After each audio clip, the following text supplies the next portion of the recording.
Hi, everyone. Hello. Hi, welcome to checking out the YouTube version of Cinematic Autopsy. We've noticed a lot of you are watching and have not subscribed. Yes. So, Please it would, subscribe. yeah, before we begin, it would be wonderful if you guys could click on that little link right there, right, see where I'm pointing right there, and you'll notice that if you scroll down, you'll see subscribe. So subscribe to us, CL Squared Productions. You'll be able to see our videos, stuff. We have lots of cool our content for you trailers. guys. You'll know everything that we're up to in the film world, whether we're talking about it or doing it. Exactly. So let's give you 5 seconds to subscribe. All right, everyone. We'll see you guys soon.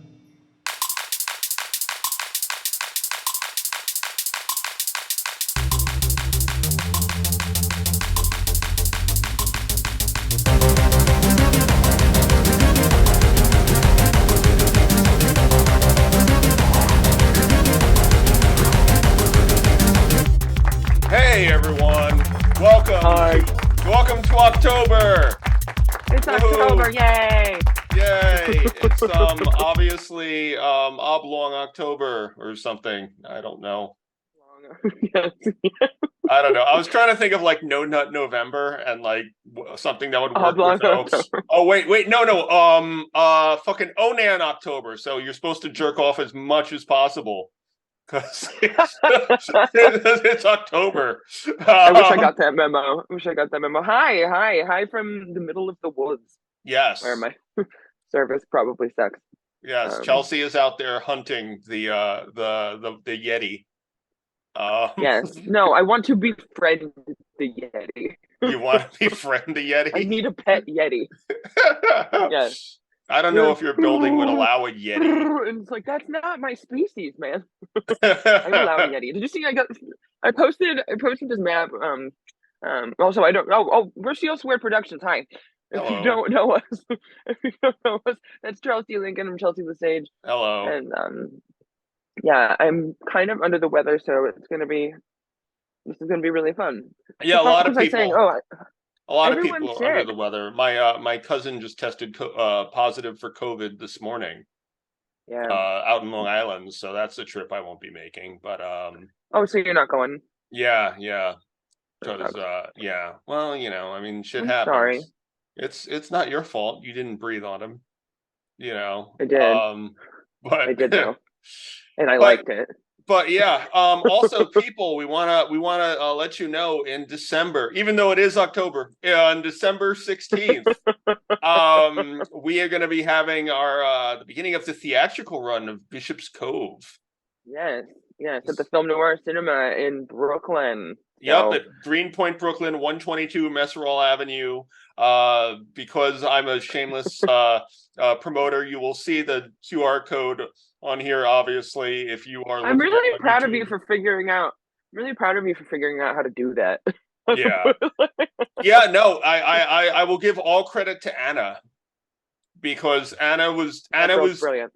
Anna was doing. Well, no, she didn't tell me how to do it, but Anna was doing her like lesbian dating show, and they needed a QR code, and I'm like, I can't just give you a link, and you're like, no, they need a QR code. So I was like, all right, I guess I'm gonna have to learn how to do this. And now I can make QR codes leading to anything. Like that's really scary. Yeah, exactly. I can just QR codes up the ass. I could fill a whole page with QR codes and make someone's fucking phone explode. Well, you should do that. Oh my god, do you see too? I think this is a really cool thing. I think where they have now, I forget the name of the company, but everyone keeps dying, so it's something that people can I mean, that has been a constant since the beginning of shut the fuck up. Time. Shut up. I've had a lot of loss in my family recently. Whatchamacallit? But it's October, so no wait, they're still living. Yes. No, but there's this thing now where you put a QR code on the back of a tombstone. It's really cool, and then it pulls up on your phone. Memories of the person or something. Yeah, it's cool. It's really cool. I'm like, I want to be a tree. Okay. Like they have those now too. Those like what the fuck? They look like weird like dinosaur eggs, and it's like a burial pod you can be buried in, and then you become a tree. Oh, okay. So I guess they take your ashes and they put them with like seeds or something No, like they that? put your whole body, It's like this giant, like full-size bed type, like Hmm. dinosaur poop egg thing. Yeah, and they bury that. Crazy. Yeah. Crazy. So, Charleston's like, I'm Googling this.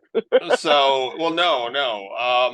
I mean, I'm aware of how the decomposition process works, but Witness it firsthand. you I know, have decomposed myself. I mean, well, that's called aging, but it's Yes. Shut the fuck up, Charles. but also, I mean, I studied forensics in college as a minor. Oh, I feel So like you told me that. Yeah. yeah, which is, it's one of those things. I had all these books on like the different stages of decomposition and all sorts of fun That's stuff. hot. And yeah, I told you about the autopsy thing. So like, Oh yeah. yeah. Did we So watch that? What is it? The something of Jane Doe? That movie was actually scary. We did cover that, right? no, we haven't covered it, but you and I have watched it individually and talked about it off the air. Okay. Yeah. Okay. Really good movie.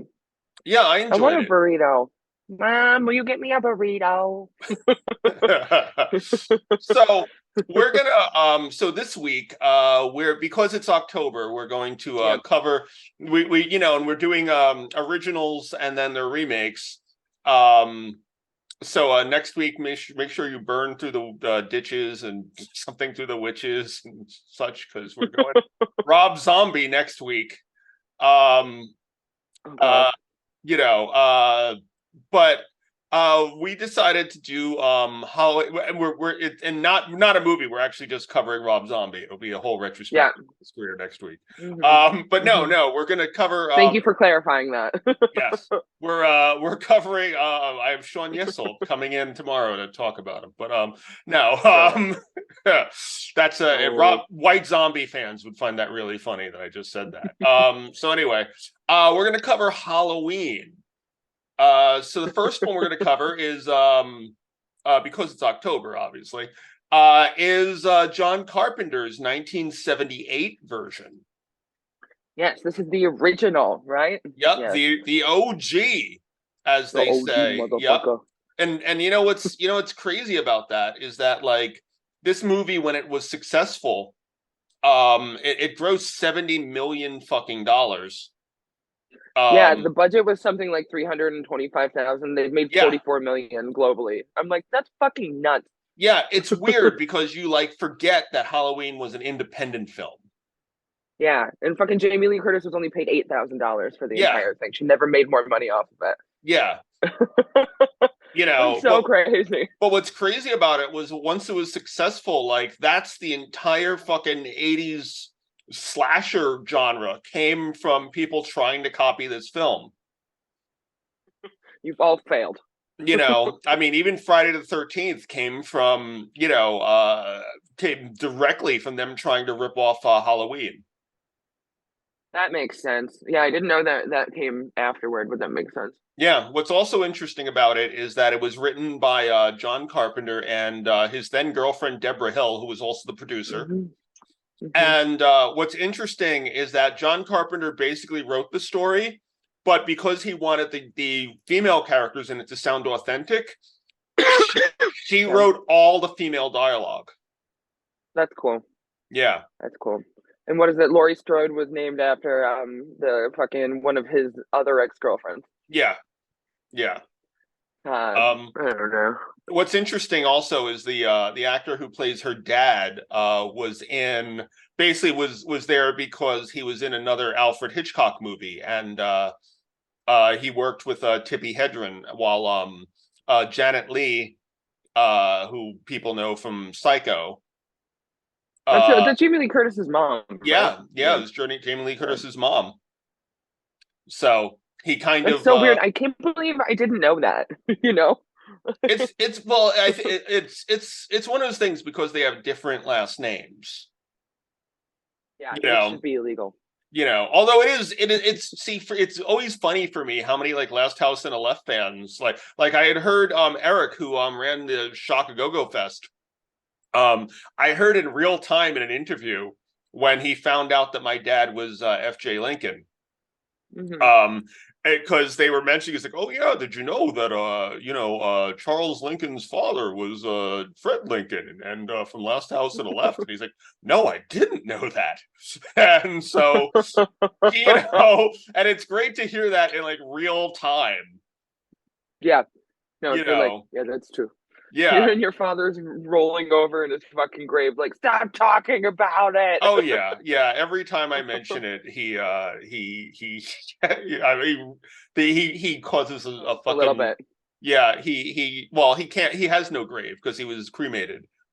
Also, they have cremation. You can cremate people into vinyls now too. You can put their ashes into records. I mean, I have a necklace with his ashes. That's cool. Yeah, I have a necklace with his ashes. Awesome. That's awesome. And his ashes were also scattered in like 3 countries. Which is that's awesome. Well, it's funny because I've had so many people like, ask that, like, oh, what would you do if your dad was here, type things like that. And I'd be like, I'd be really freaked the fuck out because not only is he dead, he's been scattered in 3 fucking countries.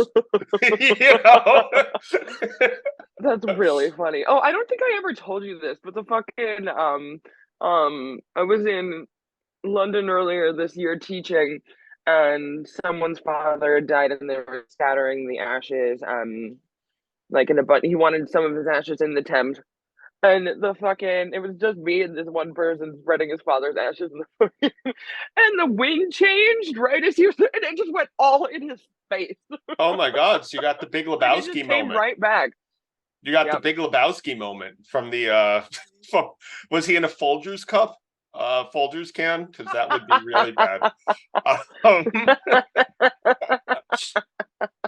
Oh man. So anyway, let's go into this movie. So here's what I'll say about Halloween. Like, I've seen it, obviously since I was a kid. Watching it in like 10 years. I haven't seen it since I went into film, and it's the film itself is almost like a film class in that it really is a great example of what a great score can do for a film. Because there are so many scenes where watching it as a filmmaker, I was like, this scene goes on for so long and would be incredibly boring if not for the fact of how amazing the score is.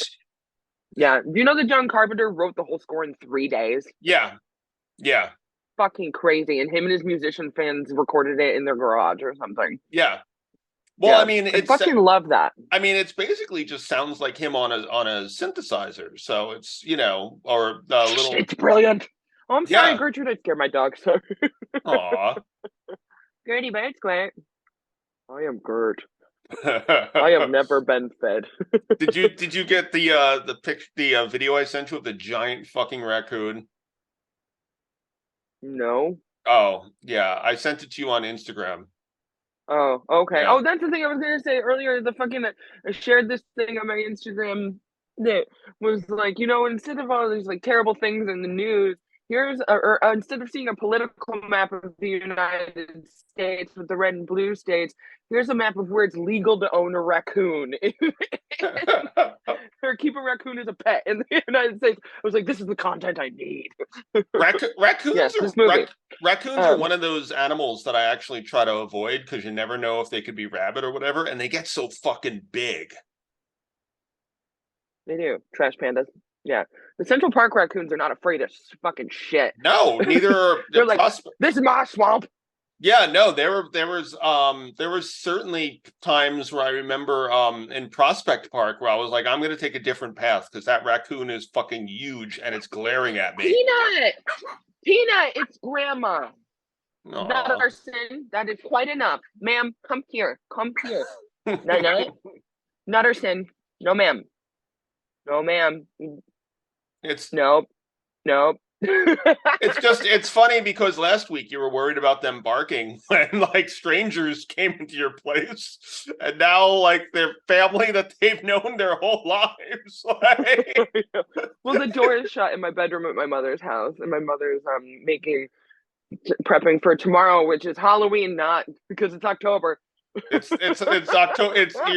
You're prepping for the October 2nd feast, the traditional October 2nd feast. She likes to get her Saturnalia feast like prepped a couple months ahead of time. Yes. Even though none of that food is edible by the time Saturnalia actually comes. It's just decomposing a little bit. It'll be fine. Yes, it's like in those movies where they come and there's a banquet, but it's all rotting because it's been sitting there since October. That's how I feel. I feel like I'm this really pretty display of delicious food that's just been sitting out for a little too long. Yeah. Oh yeah, we're talking about this movie. Yeah, so we get like a close-up of a jack-o'-lantern for 2 full minutes, by the way, in the intro, and the music is so compelling. It's really it gets scarier the longer it goes on. Too, because of the music. Yeah. Absolutely and in fact, wild. John Carpenter artificially extended a few scenes because there's scenes that there's not a continuity between the 2 shots. Right. Peanuts, you gotta stop. Well, Mom, you coming in and selling her to be quiet is gonna make her bark more. What the fuck? Where was that logic? What, Mom? We have a special guest on the show. My mother's just in the bathroom with a winter hat. Otherwise, I would have been like, "Look, it's Sharon LeSage." Yeah, she just creaked. She opened the door, creaked open the door, and went. Stop barking. This is fucking hilarious. Now, just imagine how creepy that would have been if the Halloween theme had been playing as she did that. Was in my own mind. Oh yeah, well, I read that when it went to network television that the movie was too short to fill over the 2-hour spot that it had, and so they were shooting the second one and went back and put in additional scenes. Yeah. In this movie while they were shooting the second one. I think that's fucking awesome. It's kind of fascinating. Cool. We went on this a little bit on Reanimator, about how TV, they used to have all these extra scenes that would just be for TV. In fact, there's 2 movies I can think of that actually had completely different endings. On the TV version, Night of the Creeps was the one that really sticks out to me because I actually like that ending way better than the one in the R-rated version. I don't think I've ever seen that movie. It's not a bad movie, actually. It's interesting, but it's one of those things where there were so many. I have to watch it as an R-rated version again to see whether or not the best scenes are still in there because it's so different from the TV version and the R-rated version. Nightbreed, which I remember we watched one day at one of your old apartments. And I remember, yes, we did. And I remember I was disappointed with the ending because they took out the ending from the Channel 11 version and changed. The ending is so much better in the TV version of it. But yeah, no. So this is, we still are. We're talking about 2 minutes of the film. That's fucking hilarious. Well, I mean, it's. I mean, we're literally talking about a shot for Jack-o'-lantern for 2 minutes, but which is funny because I just think of how many times with our credits and stuff, I'm like, shit, we have to get in 2 hours. All right, okay, let me make the credits fucking 45 seconds long or something, You're all uncredited, no credits. Meanwhile, John Carpenter's like, well, there's an object in my house. Let's just shoot it for 2 minutes. And, It's so fascinating. Yeah. I wonder if they knew at the time how big this was going to be. I doubt it. I mean, I guess you can't just anticipate that happening. Be like, we're going to get real famous from this. I just know it. Especially when it's an indie film, done for fucking, I mean, at 300,000, I mean, that's still a big budget for back then for an indie film. Mm-hmm. I mean, that was, on the other hand, Last House cost about that much. So. Oh, really? Yeah. Yeah. That's cool. Yeah, so we got this really sexy decomposing Jack-o'-lantern. I'm just kidding. I'm just going to see how many times I can put in decomposing in this podcast. I mean, you could just keep repeating that word for the next 2 hours. It won't make a very entertaining podcast, but you can fit it in. You want to fucking bet? I will make it fucking entertaining. Challenge accepted, bitch. But so we go to Haddonfield, Illinois. Have to, yes. And we hear that black cats and goblins and broomsticks and ghosts, pumpkins and witches are free there are there. And I've never heard this. I wonder if this was this written for the movie? Was this like a rhyme said by kids in the 60s? Like, yeah, it was. Yeah, it's like a children's rhyme type thing. Yeah. Yeah, because I don't know. I'd never really heard it either. I've literally only heard this in this movie. But the way that same. Yeah, the way that it's said makes it sound like it's something that everyone should know. So I wonder if it was something like, boomers or whatever, like heard when they were kids or something like that. Okay, boomer. You forgot the best you forgot the best phrase in this thing though. The end of it is what is the witches and blah blah blah and Weinstein's coming into plans. I wanted to bring that back. Well, been far too long. Yeah, I was gonna say it's odd you would bring that up now and not next week when we will be covering an actual Harvey Weinstein film. So because Rob Zombie had to deal with the Weinsteins on Halloween. At the movie, not like they came over his house trick-or-treating or something. You don't know that. You don't know that. I just want to say this now because I didn't write it down and I'm gonna forget. Okay. Big issue in this movie. Okay. It's trick-or-treating and the kids who are being babysat, why aren't they trick-or-treating? Like, they're the only kids in the neighborhood who don't actually go trick-or-treating. It's fucking hilarious. Did you notice that? I was like, make any sense. I didn't. I figured because their babysitters don't. Well, no, didn't Linda says that she has to go trick-or-treating before she babysits with her brother. You're right. Yeah. So I don't know if maybe because they're baby. I see that's one of the things I was going to talk about with this because you've done babysitting. I don't because I despise little ones. But I despise little ones. I really do. But Charles and children do not mix. Yeah, but babysitting's great. So that's why I was going to ask, we'll go into it when we go into that, but little stuff like, hey, this is where I'm babysitting tonight. Why don't my friends come over and fuck? I was like, I was like, does that shit really happen when you're a babysitter? Actually, I was a babysitter once for this really fucking great kid on the Upper West Side, and God, she's like going to college next year. Oh my God, when did I get old? But her parents are documentary filmmakers, great people, but they up and left this 9-year-old to go to Australia to shoot a movie and left me alone with the kid for the week, right? And I think that I didn't get away with it. I didn't ultimately get away with it, but I stuck a new man into her parents' bedroom every night after she went to bed. Well, that's different. That's you fucking. Because I mean, hey, I went to high school too. I know enough of, I've been to houses where a girl was babysitting, and because she invited me over. The whole let's have my friends who are not babysitting come over so they can fuck here. I'm like, I've never heard of anyone doing that, but yeah, no, that's absolutely wild. I'm like, Johnny boy, what was your childhood like? Well,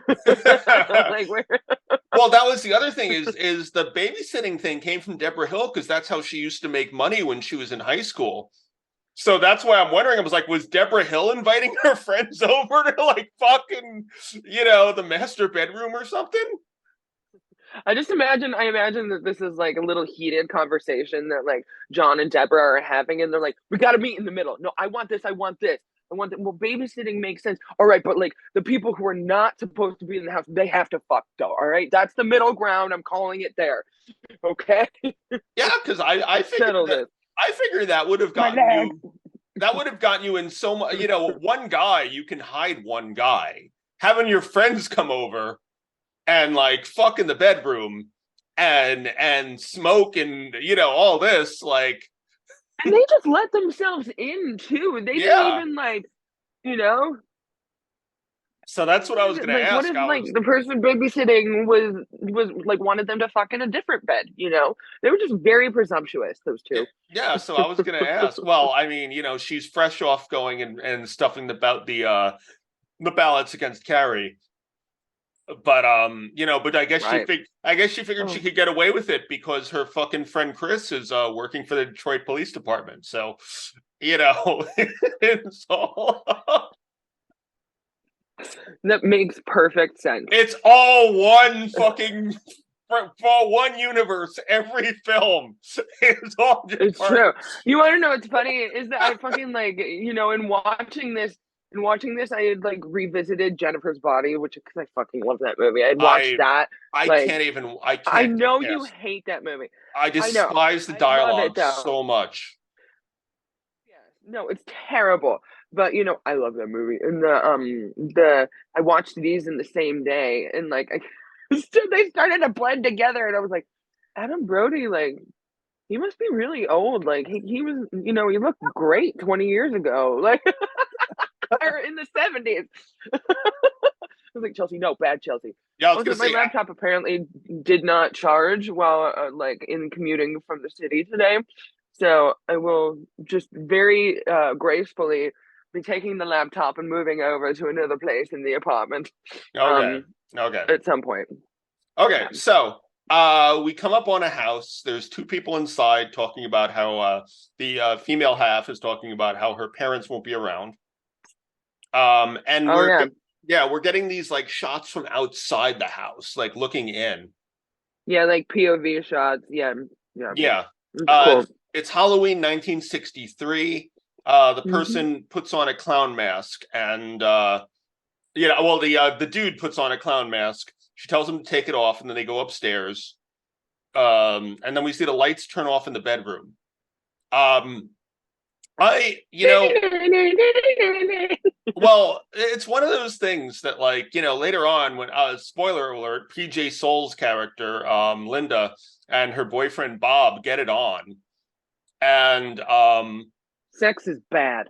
but it lasts about 45 seconds, but she looks completely fucking satisfied afterwards.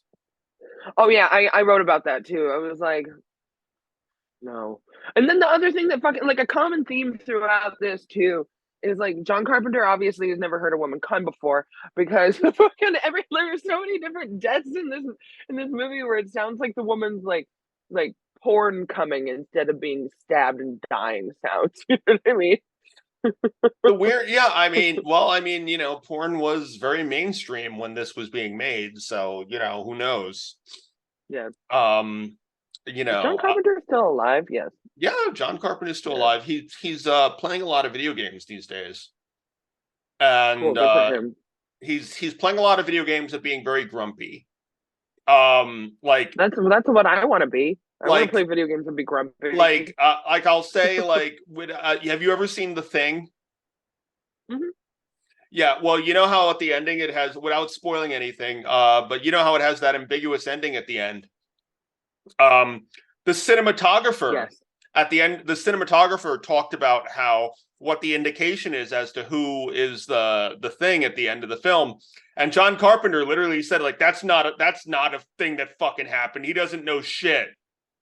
and so and he's like, well, who is the thing at the end? He goes, well, I'll tell you if you fucking pay me. Yeah, that's so your mentality. That's all something you would say. It's one of those things where I look at John Carpenter and I'm like, I hope I don't get that bitter when I'm like old, but who knows? You're already that bitter, Charles. I'm a very bitter person, but I hope that I'm not like, someone asked me about Demon Hunter and I'm like, Chelsea doesn't know what the fuck she's talking about. Fuck you. Like, I don't want to be at that level. Like, It sounds like several older men in the industry that I work with. Yeah. Be like, Chelsea doesn't know what the fuck she's talking about. Yeah, no, you're not that bitter. You're like a Sour Patch Kid. I don't even know what They're that sour. means except for I know they're sour, then they're sweet. Oh, okay, First okay. they're sour, then they're sweet. Okay. It's a compliment. Oh, thank you. But yeah, like that's literally the equivalent of it. Is like if they asked you something about like Demon Hunter at Bishop's Cove and you gave an answer, and then they asked me about it, I'm like, Chelsea doesn't know shit.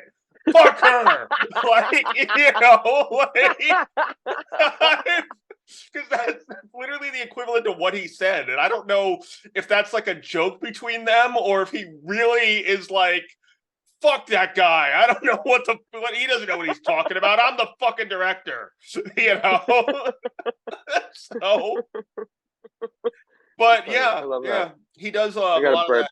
And you know what the other thing that like occurred to me, because I haven't seen them in years and years and years, is boy, man, 70s panties were so different from like every other era's underwear. They look like my mother's underwear. Mm. Yeah. And I was thinking, I hope she didn't hear me. I was like, God, I can't imagine. There's a whole conversation about like the song and stuff. Yeah. And like the comfy underwear. I was like, I cannot wear anything other than like the material, that like silky type material of thongs, because I hate the idea of like sitting down and feeling cotton on the other side of my fucking ass cheeks. Like, I'm like, am I wearing a diaper? So it's completely opposite in this movie. But it's the like 70s panties were even different from like say bikini briefs. Like they were just this weird. There was a girl I used to hook up with when I was in my teens who wore those. Like I guess she was maybe well, I'm glad that didn't work out. Yeah, like I don't know if maybe she just really liked the aesthetic of it or whatever, but she would just wear like, even back, now keep in mind, in the fucking 90s, I remember thinking of them as 70s panties. Interesting. Yeah, like, and they were that weird like fabric, and they were those like patterns and the fucking cut of them and everything. It was very with a little cinching in the back. Yeah. It was, and like I've never awful to this day, except on like period pieces I've worked on, I've never seen anyone else wear those. Because they were just so different from underwear of any other fucking. Even the 60s had different underwear than that. They were this weird thing in the 70s where they just were like everyone had to wear these sort of things. Well, I mean, the 70s is when, like, the 60s going into the 70s, right, is when, like, the bush was, like, the most popular, like, way to wear your vagina. Yeah. And so maybe they designed these 70s panties in order to maintain and contain the bush. Yeah, you know what? That's probably true. It's one of those things that, like, I still, to this day, remember being, like I said, a teenager and seeing, like, little like hairs sticking out of the front of those panties on her because she didn't shave, and like it was I don't know, it's one of those things that I had totally forgotten what they look like until watching this movie, because you never see 70s panties anywhere except in 70s movies or in my mother's underwear drawer. God, I hope they're not from the 70s. Well, I try not to buy new underwear. I try not to rummage through your mother's underwear drawer, so I very little chance of me seeing them. Watch, this will be the one episode she watches, and she'll be like, "What the fuck, Chelsea?" Like, Mom, this is your fault. You came in and made peanut butter. That's it, Chelsea. I'm gonna go buy a whole shitload of C strings tomorrow, and you can't do anything about it. Anything about it. No, so when my mom actually, when she was helping me move, she was like, she pulled up, I had a couple of like unopened C strings. Yeah. And she was like, where the fuck does this go? Like, what drawer do you put this in? I was like, it's C string. And she was like, is that a drug? Like, what are you doing? I was like, Mom, the thing, you just asked me a question. I'm telling you what it is. Well, why is it a C string?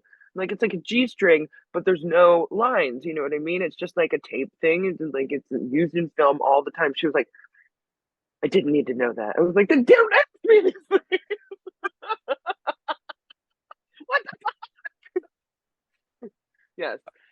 But yeah, so bottom line is this kid, by the way, and I say kid, because when we see this guy, I forgot this guy looks like he's fucking 12. He's probably like 70 now, but like the guy who comes down from the upstairs with Judith, Michael Myers' sister, he looks like a fucking 12-year-old. So, and that's the other thing, is the fucking back door is just wide open. Michael does not open the back door. Yeah. Did you notice too? There were some like continuity errors a little bit where like the door would be open just a little slightly off than it was in the last, like in the shot prior to it. Mhm. Like, come on! You know, so Judith, his sister is up there at her 70s panties, brushing her hair, and she yells at her little brother for being there, and then he starts stabbing. And I'll say that, man, you know, this is before slasher flicks were commonplace, and a lot of these people don't know how to die on camera. But I realize because they didn't really have examples except for like Psycho or something. And porn. I mean, I don't know how many. I honestly have not seen enough 70s porn to know how many people were dying in them. Definitely not your. No, I'm talking about like bringing it back to the fact that it sounds like they're orgasming instead of being stabbed to death. Oh, yeah. You know, well, that's one of the reasons why there was a lot of feminist backlash against this film in the 70s and stuff. Oh, was there? Yeah. That makes sense. Yeah, it was. Yeah. There was a lot of like the deaths in this are pornographic, and it was back in the 70s. There were a lot of feminists who said this was an incredibly misogynistic film.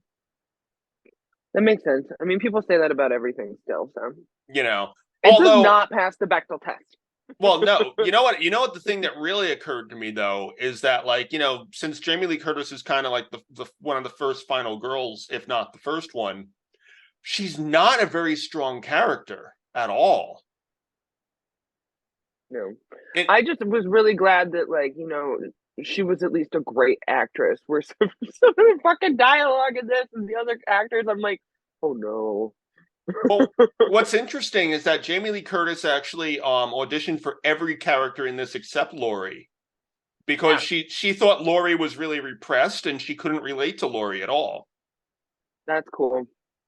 You know, that's really cool. I mean, like, that's good to know. I didn't know that.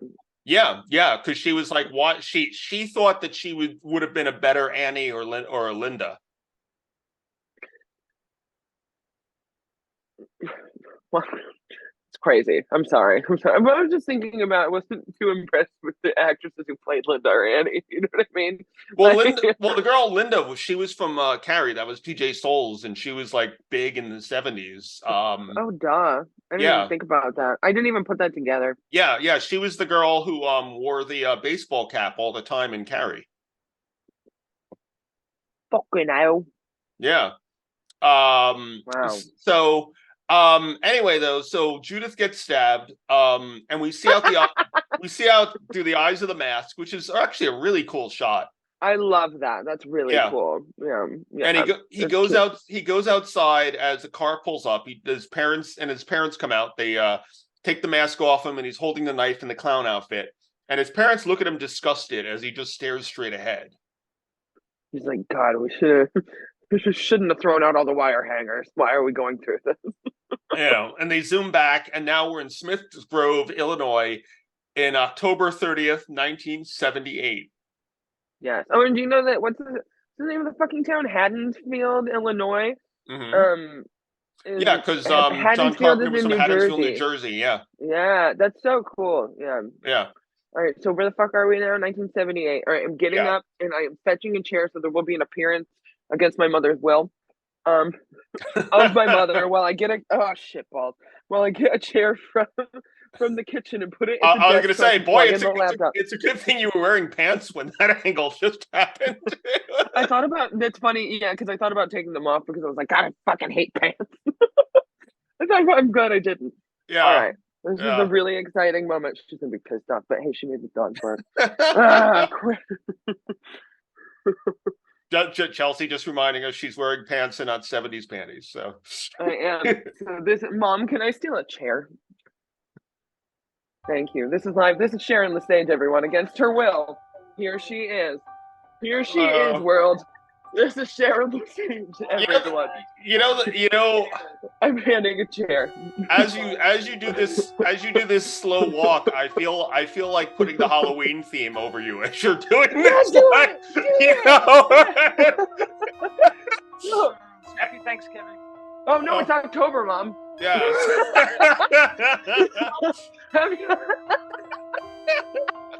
Happy October 2nd. Happy October 2nd. Yes. This is not Thanksgiving. This is not Thanksgiving. But I am struggling so hard right now. But Okay. yeah, like I was just like, I wonder how tense it will look if we just put the Halloween theme over you, like, and not even like the main theme. They're like, dun, dun, dun, dun, dun, dun, dun, Yes. dun. Yes. Yeah. Bye, Mom. Bye. Happy Halloween. I'm still in the process. I have so much shit on the floor in here. Like, I have to clear off the desk. I just didn't want to break through a commercial 20 minutes. Usually there's a toilet for that sort of thing. It's your own fault if you're just putting shit on the floor. You know what? I thought that you like would be open-minded and like not kink shame me.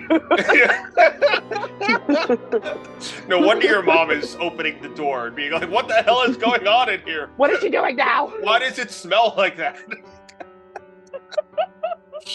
Who's decomposing in here? Oh no! Yeah, If your bowel movements smell like someone decomposing, you need to get yourself to a hospital immediately.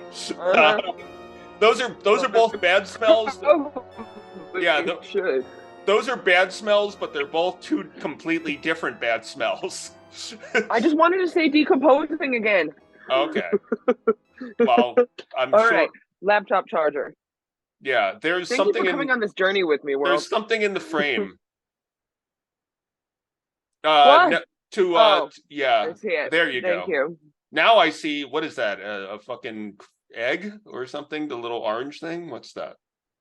Oh, it is. Yeah, it's my chapstick. Thank you. I'm so glad. It's like, Charles, it's like you're a film director or something. I know. Crazy. Crazy, isn't it?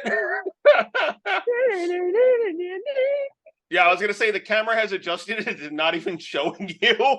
It just moved to the way other I wanted. I was plugging it in the computer. All right. Okay. All right, great. Yes. Did you bring your voice memo with you as we went through the journey? Or? Yes. Okay. I did. All right. Yes, I did. So, it's pouring out. Dr. Loomis is driving in the night with a nurse. And she's only done minimum security. They're going to the Illinois State Hospital, and she talks about how bothered she is by the patient's gibberish. Wow. To which Dr. Loomis tells her, I feel like this woman is terrible. I mean, it's, my mom was a nurse at the psychiatric ward of Bellevue, so this kind of was how my mom was. Jeez Louise. And the guy who plays was it Donald Pleasance, I guess, was like a huge British actor at the time. Huge. He's actually was a Bond villain. He was first billed in this movie. Yeah. In fact, he's billed before the fucking director. Like, he's Donald Pleasance in John Carpenter's Halloween. What that's fucking wild. You know what I mean? Especially especially considering that he is literally like I mean, you could have probably shot all of his scenes in 2 days. Yeah, entirely. Yeah. Like, oh my God, my Aura Ring app just went off. It's so passive aggressive. It's like, don't you think it's time to stretch your legs a little bit? It just came up like, I went to the kitchen. But it's one of those things, like, as filmmakers, like, if we get like a major name, they obviously have to get big billing and stuff. But I don't know I've ever seen like that big a billing. Yeah, I was like, who's Donald Pleasance? Because we just know this movie made so many people's careers. See, now you made me feel old because I've seen so many Donald Pleasance movies. When you said who's Donald Pleasance, I'm like, anyone in our audience over 35 like had a fucking coronary the moment you said that. Well, it's about time. You're welcome. I'm doing you a favor. The world is shit, so just die now. Yeah, I need tissues. I'm here. So, well, speaking of Onan October, I'll be back in 30 seconds. I'll be in my bunk. I will be in my bunk. This is my swamp. Yes. Wow. That's some. It's from Shrek. Well, I number one, I've only seen Shrek once, but That's fine. That just makes me think of American Horror Story with fucking what's his face? The guy from the really famous actor from Babe, Pig in the Woods or whatever. James Cromwell. James Cromwell, when he was like the fucking Nazi doctor on You want to know what's funny? on the on season two. Of season two. And he like refers to so funny. Look at yeah. I have a poster from that season in my bedroom at there my you go. But when he refers to fucking Chloe Savini's vagina as like a mossy swamp or something like that. Oh, I know. Hilarious. That just made me think of that. Yeah. So that's awesome. All right, yes, this movie. So she's bothered by all the gibbering, as anyone who is listening to us would be, and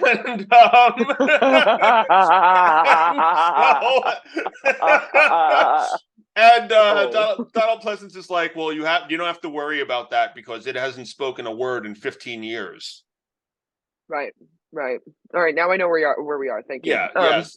So she's trying to understand what they're doing there, and but she says, "Can't we refer to it as him?" And he's like, "If you say so." If you say so. And he says, "Your compassion is overwhelming." Mm-hmm. And they just have to get him through to a judge. And you should Judge Thorazine. Well, you should Thorazine's the medication. Yeah. Which is they never wanted to get out. Never. Yeah, if anyone knows what Thorazine is, it's like an antipsychotic that pretty much puts you into like a fucking. You're like a zombie when you're on that catatonic state. That reminded me too. I meant to tell you, I watched the Tom Hardy's like play Charles Bronson. I saw that movie that came out in 2009 for the first time. Fucking brilliant movie. Oh, crazy! I didn't know you hadn't seen that. Him on Thorazine too. No, I'd never even. I mean, I knew who Charles Bronson was, but I'd never seen it. It was fucking awesome. Yeah, like that was my first time actually seeing Tom Hardy. Yeah, well, it's the role that made him. Yeah. Everyone, I remember when it came out, and all like the indie film world was all like, "Oh my god, you have to see this movie Bronson." It was so well done, but they like dope him up on Thorazine too. Oh yeah, heavily sedated antipsychotic. Yeah, well, I mean the actual guy that's based on a true story. A lot of I knew about that. The dude himself. I just didn't know they made a movie about him. Yeah, I don't know what his name was, but I know that Charlie Bronson was what everyone called him. Yeah, it was Michael something. Michael Myers. Based off of course 70s actor Charles Bronson. Who was in like a whole bunch of action films and shit, and I guess they were like, "Hey, you're like Charlie Bronson because you beat up the fucking prison guards or whatever." Yep. But I love just briefly onto Bronson. I kind of love the concept of this guy who was so unable to like deal with society that he basically would purposely get himself put back in jail because it was his happy place, pretty much. Yeah, it was his happy place. It was absolutely, what a fucking brilliant movie. Actually, oh my god, I guess I must have had a day off because I watched that movie, Jennifer's Body, and this movie all in the same day. Well, there you go. Yeah, there you go. So and I also noticed the nurse is chain smoking, but in a way that no one in the 70s would have noticed. I'm like that actress has never smoked a cigarette. Like, you know what I mean? Oh, I mean, it was the 70s. I think everyone was fucking smoking back then. Like, it was... Well, she's bad at it. Bad. It was so bad in the fucking 70s and 80s. Everyone was always smoking. Like, I will... Pushing. Well, I mean, those who had bushes. I mean, you know, men had they had their little fucking Elliot Gould hair going too, but, you know... Right. But yeah, no. So they get there's all patients wandering in the rain, and I love that she's like, they let them out. It's like, it's pouring rain. I don't think someone let them just wander in their hospital gowns in the rain. It's funny too, like, because he runs up to the gate, Loomis does, like, but he never even presses actually the intercom in order to like get a hold of someone at the psych ward. You know what I mean? I don't know. Mm-hmm. It was just, I was like, It was the 70s. They had tin cans instead of a button. On the end of his tin cans at the end of a string. That's funny. And so a patient jumps on top of the car. He reaches and tries grabbing her. She presses on the gas, and he ends up stealing the car.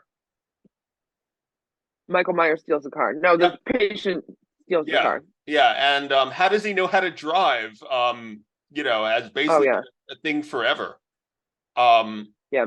And then Dr. Loomis like, the evil is gone. And then they cut to a suburban neighborhood. The evil is gone. Halloween, Haddonfield on Halloween, cueing the ominous piano music. Chelsea, take it away.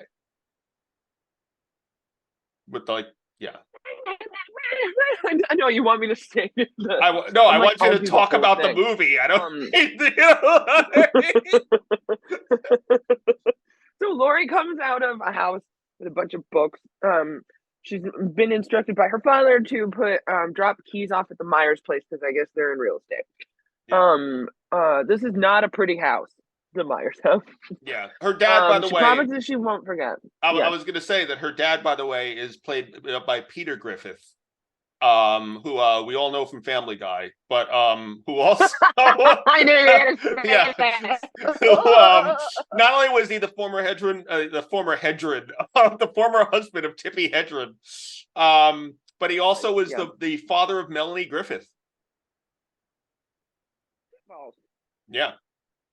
I didn't know that. Yeah. So we meet Tommy. Who's, I guess, a kid in the neighborhood who Laurie babysits. There's a bunch of jack-o'-lanterns. I wonder why, like, what was the relevance of just, the jack-o'-lanterns? I get the whole Halloween fucking thing and all that. But, like, I think that maybe John Carpenter was like, we got pumpkins. Well, I mean, no, like back when I was a kid, there were fucking jack-o'-lanterns in like every house in the neighborhood and stuff. I mean, that's still the case, but I'm like, it became such a big thing, the jack-o'-lantern, like with every like reboot of the movie afterward too. But I had this like, I like to imagine that with it being an indie film that John Carpenter was like, Mom, got any pumpkins? There's just this shot, just like it's missing something, and that's how it started. Like that's what I imagined in my head. It's and as I was gonna say, I think the music does so much work in this scene because it's like this idyllic, like the music is is the star of the fucking movie. Yeah, like I would legit say the score probably should get like fucking billing over Donald Pleasance. Like the score is the fucking star of this film. No, absolutely. Yeah. So Tommy is going to be babysat again by Laurie, and he wants to make jack-o'-lanterns, and he wants to be read to. He's just like, this kid asks a lot of this girl. Well, you've been a babysitter. Is that the type of thing? I was gonna say, like, you've been a babysitter. Is that the type of thing like little kids would ask if you were babysitting them on Halloween? Or, well, you did in the city, but I mean, like, say, like up in MA. Yeah. No, I mean, we grew up trick or treating and stuff, and when I babysat here, they definitely want to do more like simple but specific things like this Tommy kid wants to do, like jack-o'-lanterns, reading, blah blah blah, whereas like the city kids are just like, I need to go to Whole Foods.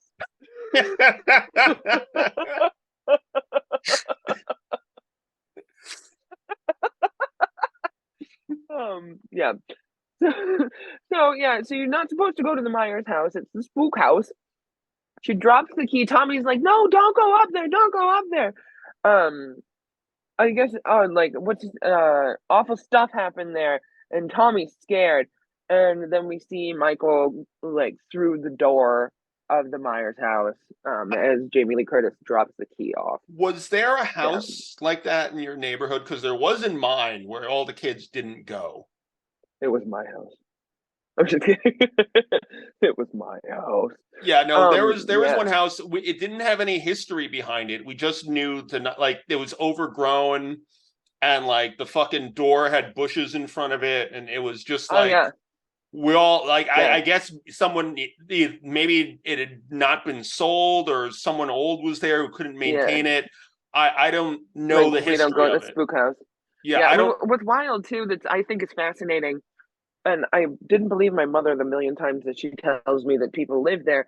Right across the street from my mother's, where I am now, is the most terrifying house I've seen in my fucking life. It has the Amityville fucking like windows, Mhm. and like there's just plastic wrap over broken windows, and like it always is going to the wind. And I like remember a couple years ago when my mom moved here, the I was like, that's an abandoned house. I gotta go in there, you know. And she was like, no, people live there. I was like, they don't fucking live there, and people live there. It's terrifying.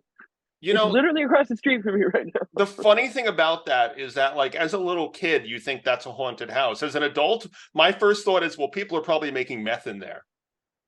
Like from you telling me that, like Definitely. it's kind of funny how Crackdown. like Crackdown, crackdown, crackdown. yeah, yeah, it's kind of funny how like your fucking perception on stuff changes as you get older. Because as a little kid, you're totally like, oh my god, that's a ghosts are there, and now you're like, yeah, there's people smoking crack who'll stab me if I go in there now. Like this is a murder house. It is. Yeah. Uh So what the fuck happens next? Oh, and Michael's looking at God. them from over. We see the over the Yes. shoulder view. Mm-hmm. And heavy breathing. Yeah. I'm So like, we is this like I'm like, did Darth Vader steal this from Michael Myers or was it the opposite? no, Darth Vader was first. Okay. But breathing, but Darth Vader's through a respirator. Michael Myers is just what Oh, you I know. sound like when you're in a William Shatner mask. Um, Right. Oh yeah, I read that too. That like there was no specific plan as to what his mask was supposed to look like, and it was like something from a fucking dollar store or yeah, something. they bought a Yeah. Captain Kirk mask for $2, and then they just went and Right. like spray painted it to make it look a little less like William Shatner, but you can still tell. That's so funny. You remember when we saw William Shatner from afar, and we were like, he's looked like that his entire life. um. So we cut to Dr. Loomis, and he's arguing with people about how no one listened to how dangerous Michael is. And they Yeah. say Haddonfield's 150 miles away. He doesn't even know how to drive. To which Dr. Loomis is like, well, someone here must have given him lessons because he was driving very well last night. I missed that Yeah. entirely. Well, there you go. Fascinating. So let's cut to a scene that we tend to talk about a lot, are people in classrooms. um, Wah, wah, wah, wah, wah, wah, wah, wah, wah, like the Peanuts adult voice. Um, you know how all the adults in the Peanuts comics go wah wah yeah, wah yeah, I wah wah. know. I hated the fucking.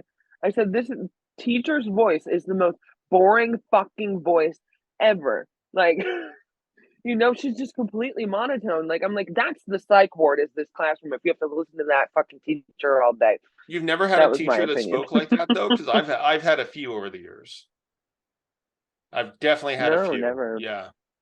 Like I've had some great teachers, but I've also had some never. teachers that like that was the thing. Like if you were a great teacher, I would be engaged, I would be into what you're talking about. But as one of like the bad kids who didn't pay attention, there were plenty of teachers that to me sounded exactly like that. And those would be the ones where I was like, So crazy. It makes sense. those would be the ones where I'm like, well, I'm gonna clip my toenails in class. I'm going to clip my toe. I used to because I hated math so much. Um, my sixth grade math teacher, Mrs. Costa, she was a sweetheart. But I was like, I don't want to be here, and I wanted any excuse to go down to like the theater or the band room or something. Hmm. I used to sit there and pull out my eyebrows, so she thought I was nuts, and send me to the nurse, and then I'd go to the band room. Huh. So I didn't, and then I didn't realize that it would take so long for eyebrows to grow back. I did not know. I have regret. Yeah, well, I was gonna say now that's just something you do as part of your job. So like, It's true. yeah. It's true. But I would just sit there catatonically just to fuck with her and be like, Chelsea, okay, just go. Still wound up with an A. I think she was afraid of me. I should have known back then I'd wind up in horror. Hmm. So we're at grammar school. The bell rings. Someone's bullying Tommy. At high school. Oh yeah, I guess that's first. But someone's bullying Tommy right after this, right? Didn't they go from like school to school? Yeah, they went How from they they shot went. it. It's a weird cut because they go to a different school. Yeah. Samuel's is saying about like elements and fate never changes, and then so we see the car that Michael stole for a second, and Laurie's just like, "What the fuck?" And then the next time we go back to that window, that car is not there. Yeah, I never read what it says on the side of the thing. It says for official use only, but I was like, "That's just a hearse." Just write down. Illinois State Health Department. That's all. No, I was like, "That's a hearse."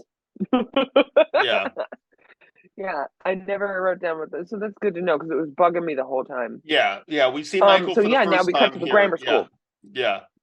I was gonna say we Yeah, also learn yeah. here that that Lori is a good student. Yes. I mean, you can't tell by the way she carries books and is responsible and does errands for her father that she shouldn't have to do. Yeah, I'm going to send my kid to the fucking scary crack house on the street. Can you do this for me? Thanks, honey. In Parent fairness, of the year. crack wasn't invented till the 80s. Yeah, no, and it was invented in Bushwick. Oh, no way. Yeah, birthplace of That's crack. fucking weird. Mhm. That explains why everyone moved to Bushwick. The best crack is out here in Bushwick. If you go to the dealer Yelp reviews, you'll see. I'm not gonna say it, but I just a really funny idea of a dealer Yelp review popped in my head, but involving someone we both Send know. it to me immediately afterwards. Yeah, someone we both know that I'll just say that person bought drugs and told us about it, and I just immediately thought, you know who I'm talking about, but yes. Yeah. No, because most people no, don't. you're gonna text me about it. Because most people don't. It's a weird thing. Like most people don't tell you about their drug deals and the details of them, and this person did. And now I'm immediately imagining the Yelp review this person would have like written. That's fucking hilarious. Well, of course you are. Your fucking brain, man. Yeah, you know, of like, you know, they kept complaining about how I shut the door. But oh, yes. oh. That's hilarious. I'm only giving them 2 stars. Oh yeah, we fucking called Bronson. I'm Charlie Bronson. It's my Oh man, but anyway, so Tommy slammed the door. Tommy has a giant fucking pumpkin that's way bigger than he is. And someone smashes the pumpkin, which is not nice. Don't bully. Bullies are bad. In fairness, don't do it. In fairness, as someone who is not a great kid, I'm just like, if you are carrying a pumpkin that big around in elementary school, you're pretty much putting a sign on your back that says "Bullies, come smash this." Smash my pumpkin, bitch. Yes, and then fucking, you know, and sitting, you know, fucking 20 feet away was Billy Corgan, totally inspired to go and lose all of his money in the NWA. But so one of the Billy kids is grabbed by Michael because in the 70s, adults in boiler suit outfits and William Shatner masks could just walk onto school property. And the funny thing was, like, so I didn't go to school in the 70s. I went to school in the 80s, but I was thinking about it, and I was like, well, actually, yeah, they totally probably wouldn't have stopped an adult in a William Shatner mask just wandering onto the fucking field. Like, did someone like, oh, so this year for this school assembly, we went with the cheap clown company, and so why? Yeah, it was the weirdest fucking thing. It was like until like the fucking like, you know, satanic panic started and everything, security around schools was so fucking lax. Like your parent could just walk, or like your brother or sister, like if they were older, could just wander onto school property and no one would tell them to leave. Right.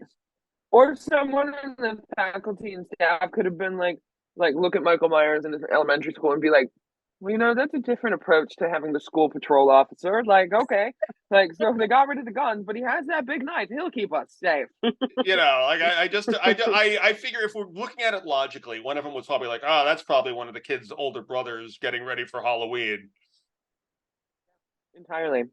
But the thing is, too, is like, the big thing is that he's blending in because it's Halloween, because everyone's dressed up for Halloween. Yeah. But Michael Myers was not a Halloween costume at that point. So if say that he spoke or something, and someone was like, "What are you supposed to be? What was he supposed to be? What are you dressed up as? What is he supposed to be?" It would just be, that would be the answer. I read somewhere. I'm not going to scroll down because it's at the bottom, but like he does speak in the whole franchise, but it's not until like the third movie or something. The third movie, he's not even in. Oh, you're right. Yeah. So I don't want to scroll all the way down because I'm lazy, and that means I have to scroll all the way back up. But there's a specific movie where Michael Myers speaks. I have never seen Michael Myers speak, so it might have been part 6 because I've never seen that one. All right, guess part 5, scrolling all the way down. Part 5 was just such a piece of shit that I was like checked out. Michael didn't speak until 2007 in Halloween 2007, and then in 2009 in Halloween 2 he spoke again. Yeah. So, that's what the internet says, so it has to be true. Yeah, well, that probably should have saved for next week when we cover that movie. You know what, Charles? It was bugging me. I needed to fucking figure this, and now I'm scrolling all the way back. Well, everyone forget that detail because next week it'll be important. That never happened. Mom, you fucked up again. Why did you make me say that? so we're and he starts driving, following the kid, which I don't know if that's happened to you, right, when you were a kid? Absolutely, yeah. Keep talking because it'll help me get back to the place in the notes. Yeah, because I was going to say, I think every little kid has had some sort of weird stranger following them slowly in a car, like while you're walking down the sidewalk. Because I remember that a few times, and I remember there's like fucking like it was like a station wagon filled with like a bunch of like fucking like guys who looked like stereotypical like 70s gang members who asked if I needed a ride, and I was like, no, that's all right. No, I'm fine. Yeah, fine. No, it's you had good instinct. Well, I didn't trust anybody. Like, you're born and bred New Yorker. You're born not trusting even your own mother's vagina. Well, I mean, you've heard about my mother. There's a reason I wouldn't trust my mother's vagina. But from birth, you're like, I don't trust you. Yeah, that was my first you words. Came out with your face like this. Born not crying, you were just like, But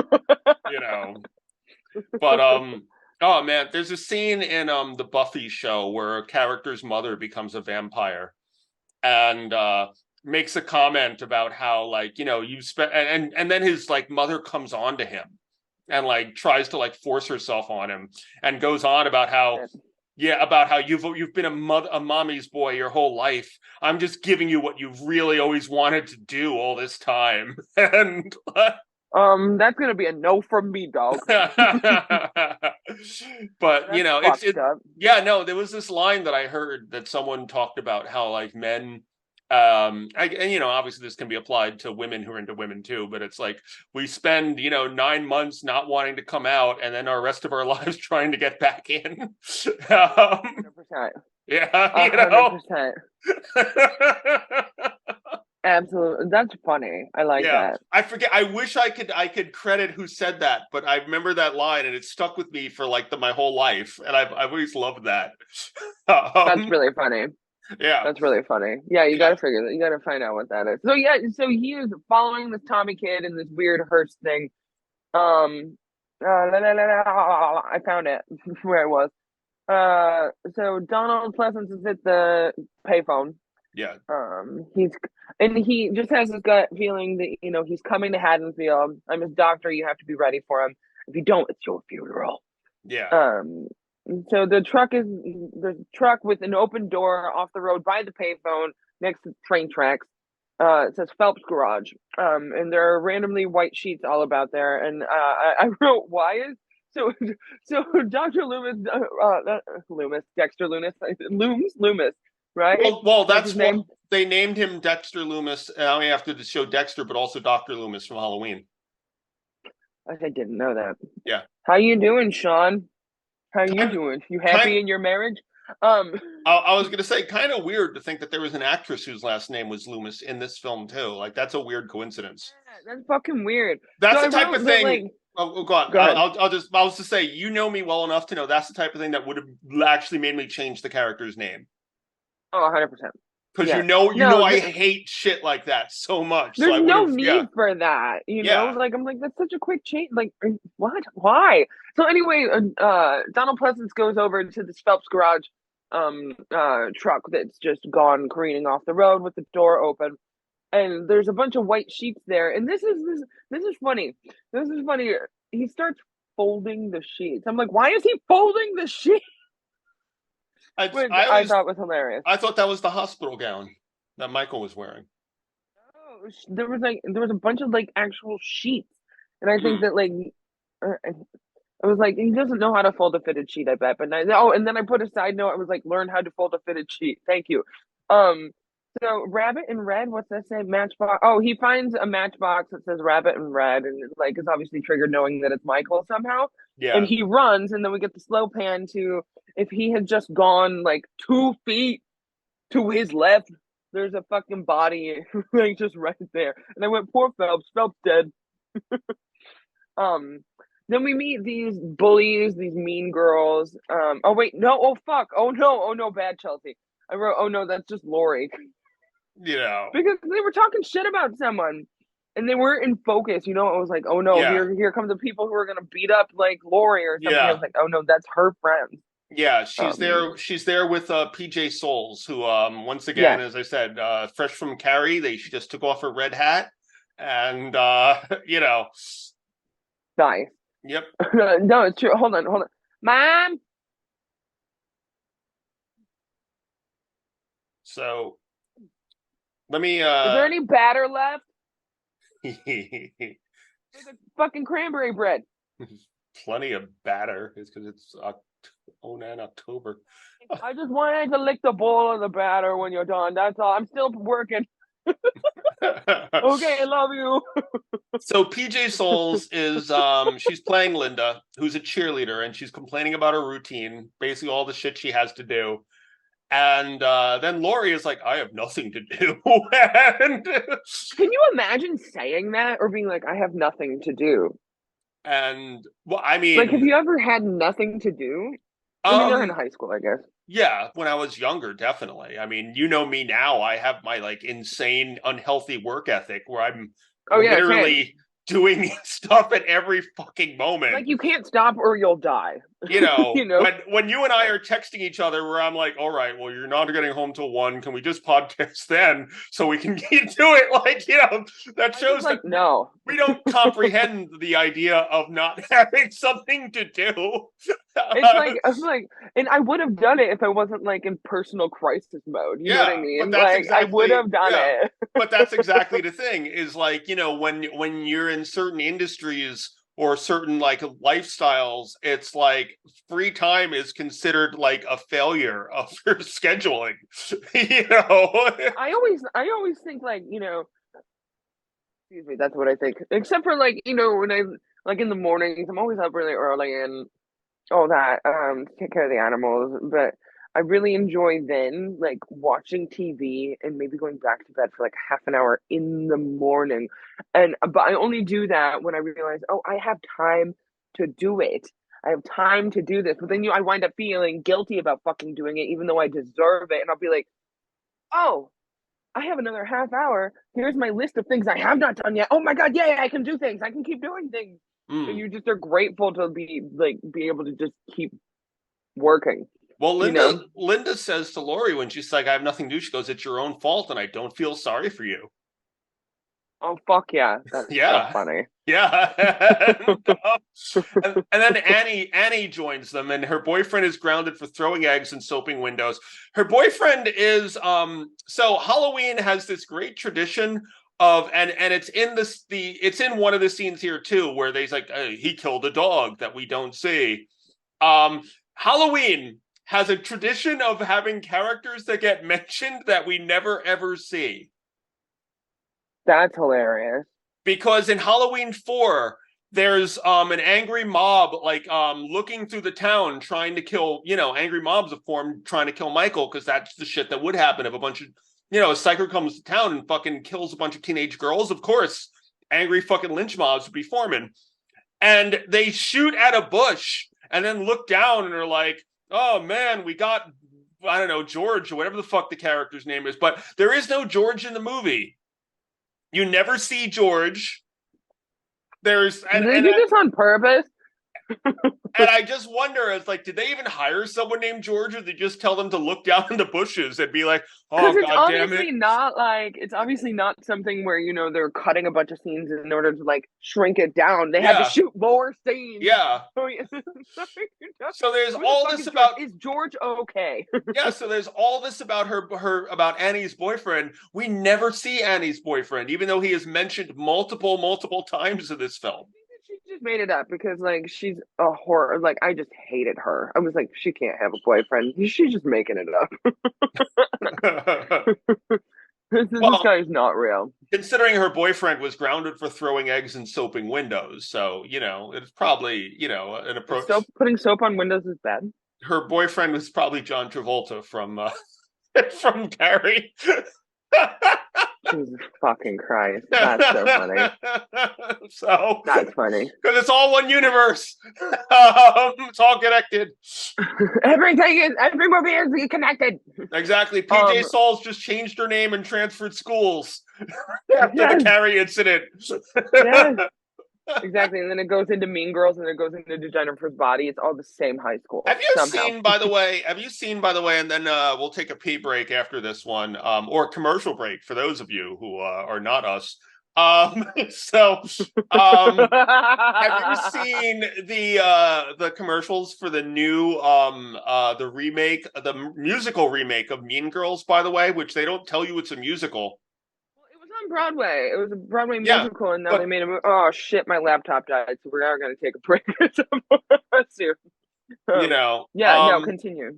Yeah, well, they don't tell you that it's a musical, by the way, in the commercial, but they're like, it's not your mother's Mean Girls, and I'm like, I saw an article that did the math, and is like, anyone who was a mother when the original Mean Girls came out, their daughter is 10. That's fucking hilarious. Yeah. It's a TV series, movie, musical. And what's cool is that they brought back Tina Fey in the same role and stuff like that. But I mean, Chelsea, she fucking made the movie. Of course she's back. That's 20 years from now. Someone's like, yeah, they wanted to remake Bishop's Cove, and Charles and Chelsea showed up. Isn't that great? Shut the fuck up, Charles. No, but what's crazy too is that in the original Mean Girls, I'm gonna go on fun facts about Mean Girls because my computer's dead and I can't talk about Halloween. Whatchamacallit, Rachel McAdams, who played Regina George. Her mother is Amy Poehler, and I guess that that Amy Poehler and Rachel McAdams are the same age. And she played her mom. Isn't that fucked up? Can you imagine being Amy Poehler? She'd be like, oh well, okay. I'll just say, I won't give ages, but we had someone with a similar complaint on one of our films. But they look visibly like a different age, but they're actually way closer in age than they look. Fucking Christ. But I'm gonna have to think long and hard about this while I pee and charge my laptop. Yeah, so we will be back in 2 and 2 for those of you watching on YouTube, where you get to see a little preview of Bishop's Cove on December 16th, 9 p.m. at Film Noir Cinema. And those of you listening on Spotify will just hear the void. And it'll be as though we never left. Do we not have a sponsor? God damn it. It'll be as though we never left. Yes. Well, so anyway, people, we will see you in a moment. Ooh, oh no! You know what I just realized? My laptop died, and that's where my voice memos was. I hope it fucking saved it. I hope so too. Yeah, Jesus fuck. You know. But That would be bad. yeah, why don't you hold on, let me pause. Hey everyone, hi, I'm Charles D. Lincoln. Hi, I'm Chelsea LeSage of CL Squared Productions. Yes, and we just want to thank you all for all of your support from the beginning for our feature film, Bishop's Cove! Exactly. We have, from the very beginning, we promised you an uncompromising horror film, and I think we've delivered. Yes, I think so. People are scared. Yes, pretty much. One of the things is, when you put out a film like this, sometimes people are like, wow, I don't know, that might be a little much. It is, it's a lot of much, and we highly recommend that you come and see it if you haven't, because you will have an opportunity to. Exactly. What we're here to announce is that we will be doing a very limited theatrical run. We're talking 1 or 2 dates in select cities. You get to see the full director's cut of Bishop's Cove in select cities. And it's really messed up. Come see it. Yeah. Starring Chelsea, starring Emily McKinley Hill, Nana Gouveia, Anna Paulette, and a cast of all dozens. I guess. Dozens, yes. But yeah, no, we're really excited about that. You can see in this handy dandy little QR code that we're pointing at. Yes, I'm pointing to. You can use that. It will go and get you a ticket on December 16th. In the Film Noir Cinema in Brooklyn. Yes, that will be our first showing. At 9 p.m. Yes. It'll probably be our only New York showing, so make sure you get your tickets. That's a Saturday at Brooklyn, New York at the Film Noir Cinema in 122 Messerol Avenue. Yes, and you'll get to see us and meet us, maybe. Exactly. We'll have a Q&A session. You'll be able to buy, you'll be able to get signed copies of previous CL Squared Productions stuff. You'll be able to see Bishop's Cove in the director's cut. My vision for what the film should be. So join us for the beginning of the journey of Bishop's Cove. Since most people are kind of frightened of it, we'll be taking it to you. Because what could be more frightening than us actually coming and bringing the movie to your town? Yes. And stay tuned for upcoming cities where you can also see it. Exactly. Yes. Thank you everyone so much for everything that you've done so far, and we'll see you soon. Thank you. I'm Charles D. Lincoln. And I'm Chelsea LeSage. And we'll see you at Film Noir Cinema December 16th at 9 p.m.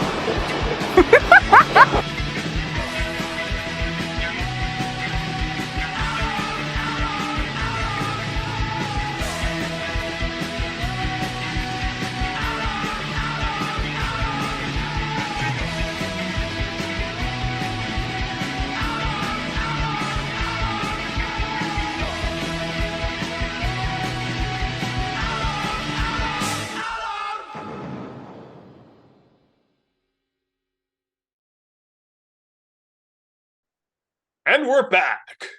Are we? Balderdash. Balderdash. Yeah. Balderdash. So I have to find where we were in our notes. I know we were just talking about how Lori forgot her textbook when Annie. Oh, her chemistry, but she has to go back and get her chemistry book. Yeah. Oh yeah. We were right back. No, there. it was. I thought it was Annie who forgot her chemistry book. No, it was definitely Lori. Okay. Annie says that she forgets all of her books because she doesn't give. Oh no, it's Linda who says she forgets all of her books because she doesn't. Because I wrote, oh no, I don't need books, and I said, LOL, she's gotta die. Yeah. So, and then Michael drives by and Annie starts yelling at him for speeding and speed kills. Yeah. Yeah. So here's exactly where they go into their whole plan about how apparently Annie only babysits so that she can fuck her boyfriend there. Yeah. Yeah. Mm-hmm. And how makes sense. How apparently she invites Linda over so she can fuck her boyfriend too. She can fuck her boyfriend too. Which is the thing that I'm like, wait a minute, like that's weird to me. So. Yeah. But we already went over that. Yeah, we did. This is Charles's biggest conundrum with this film. Yes, I'm just like, wait a minute, like that seems rude to me to go and like just it's disrespectful, but kids suck. So yeah, I'll be honest, it's outlandish. I've totally fucked over somebody else's house when they didn't know that I was like. What do you mean you've never broken into your friends' houses and No, fucked I've people? never. No, I've never. No, I'm making a joke. Oh yeah, yeah. I've never broken into a friend's house, but if someone was like, "Hey, can you help me move something or whatever," and I was with my girlfriend, I was like, "Sure." I got there early. They're not here. All right. You need new sheets, by the way. I don't know what's on them. No, it's usually like against a wall or something. We're getting into the nitty-gritty details. All right, so that was Halloween. Now we're going to talk about Charles' sex life. No, we're not. No, we're not. Because I don't like hearing like we had sex and things went well stories. Those are not amusing to me.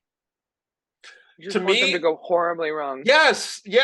Like, to me, it's a lot more, hey, I had sex with a mother and daughter, and then they turned out to be Scientologists, so I had to leave because I was like, what the fuck? That's creepy. That's a fun story. Hearing like, that's such a fun story. I banged this girl and it went great, and she was hot.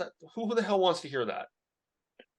Yeah, no, I just zoned out. Like you just went wah wah wah wah wah wah because it was a good story. It's like exactly. When it's a story that's just like it goes well and it's just bragging, then who the fuck ever needs to hear that? No, nobody needs to hear that. On the Golden Bachelor, there's a contestant who was just like, you know what you need to do? Talking to one of the like contestants, she goes. And all these women, of course, are like in their 60s and 70s, and she goes, "You know what you need to do? Oh, so that's why it's golden." Okay, I was wondering if like they're all old. I was like, it's is there really like good. a golden shower promised at the end or something? Yes. So it's who urinates the longest wins. That's what I was watching thinking. The fucking. I was like, wait, so is it people in the Bachelor with like a pee fetish or something, and your pees on are the best? So you don't kink shame them, but you're kink shaming me for my shit on the floor. I mean, come on, Charles. Hey, let's do this before my computer dies again. There is a very distinct difference between pee and poo as far as fetishes go. Oh, I am very well aware. Yes, a friend, me and one of my exes had a whole discussion about that, about how we're generally perverts, but we're not into poop at all. And the reason we figured out why we can't is not only does it smell bad, but you can't just poop in the shower because you'll clog your drain. And anything you can't do in the shower and then wash away the evidence of, then not be a sexual thing. Yes, exactly. Like if you poop in the shower and you try to wash that away, you're going to clog your drain and have to call a fucking plumber. And now you have to explain that to the fucking plumber. So, Which is a lot of work. Yeah, exactly. Like me and her both figured out that's why that fetish doesn't work, because it's the fetish you really have to like be dedicated to. That's so funny. Yeah, no, fuck that. That's disgusting. I mean, this, like nothing really bothers me with like bodily functions. Like if taking care of someone like the elderly or like children while babysitting people who are still in diapers, other people's poop does not bother me. The only thing that bothers me is my own poop, which is so weird. Like when you wipe and you get a little bit on your hand, that's the most disgusting thing in the world to me, and I don't know why. I don't know. Other people's poop is fine when it's like, I mean, it's not something I'm into, but you know what I mean? I want nothing to do with other people's poop at all. At all. Well, my like, again, I was telling my mom on the break, I was like, Mom, we just keep talking about you though. We're talking about 70s underwear. I was like, my mom has that, and she was like, what do you mean? I was like your underwear. And she said that on air, and I said I did. And she said, well, cotton's good for the vag. I was like, I'm saying that on air when we come back. And she was like, no, you're not. I was like, I'm going to. And I just did. Oh no. So but yeah, no, I don't know. I just keep thinking about this, about like babysitters just being like, hey, come on over, and what else are babysitters doing? Is that where they take acid? Is like, what's I mean, I'm not admitting that I've done a similar thing while babysitting, but yes. Really? Wow. You can like get away with things too, especially with the like modern generation of babysitters and these children, especially New York City kids, which are just a different kind of breed of children. Oh yes, I was one of them. Yeah. Yes. So, but they're so fucking smart and so jaded and like all this shit. I'm like, you're 3. You are 3. We totally were. And they're like, they're like, or no, they'll be like 3 to 5 years old and be like, for Christmas, Santa brought me a Barbie Jeep, but I wanted a Barbie Mercedes, and I asked him to take it back. Well, that just sounds like an Upper West Side problem. Yes, it was on the Upper West Side. Yeah, I was gonna say not so much a little kid problem. That's a kid with privilege problem. The New York City kids are so fucking smart. That's what I'm saying. They're just a different breed where you can get away with being like, you know what, you know that you love me as a babysitter because I let you do things that your parents don't let you do. And then what I would do is just give the kid my phone to play games and take a nap. Well, that I've heard. I've definitely heard. Like back when I was in high school, a girl being like, "Hey, don't tell your mom I'm bringing him over, and I'll let you do this or that." Yep. Exactly. But I just am like, here's my phone. I'm going to bed. But now I wonder now if like Deborah Hill, when she was a teenager, was she letting her friends come over to fuck in the other room when she was babysitting? Yes, obviously. Yeah, I guess that must have been a thing in the 60s then. Yes. So anyway, Linda leaves because she's going to have to take her little brother trick-or-treating. Right. So it never actually does that. Well, they don't show it, but I assume she does because she does show up with her boyfriend later. But Annie doesn't take the kid out, and Lori doesn't take Tommy out trick-or-treating. Yeah. Annie is not a great babysitter, actually. Annie's not a great actress. Sorry.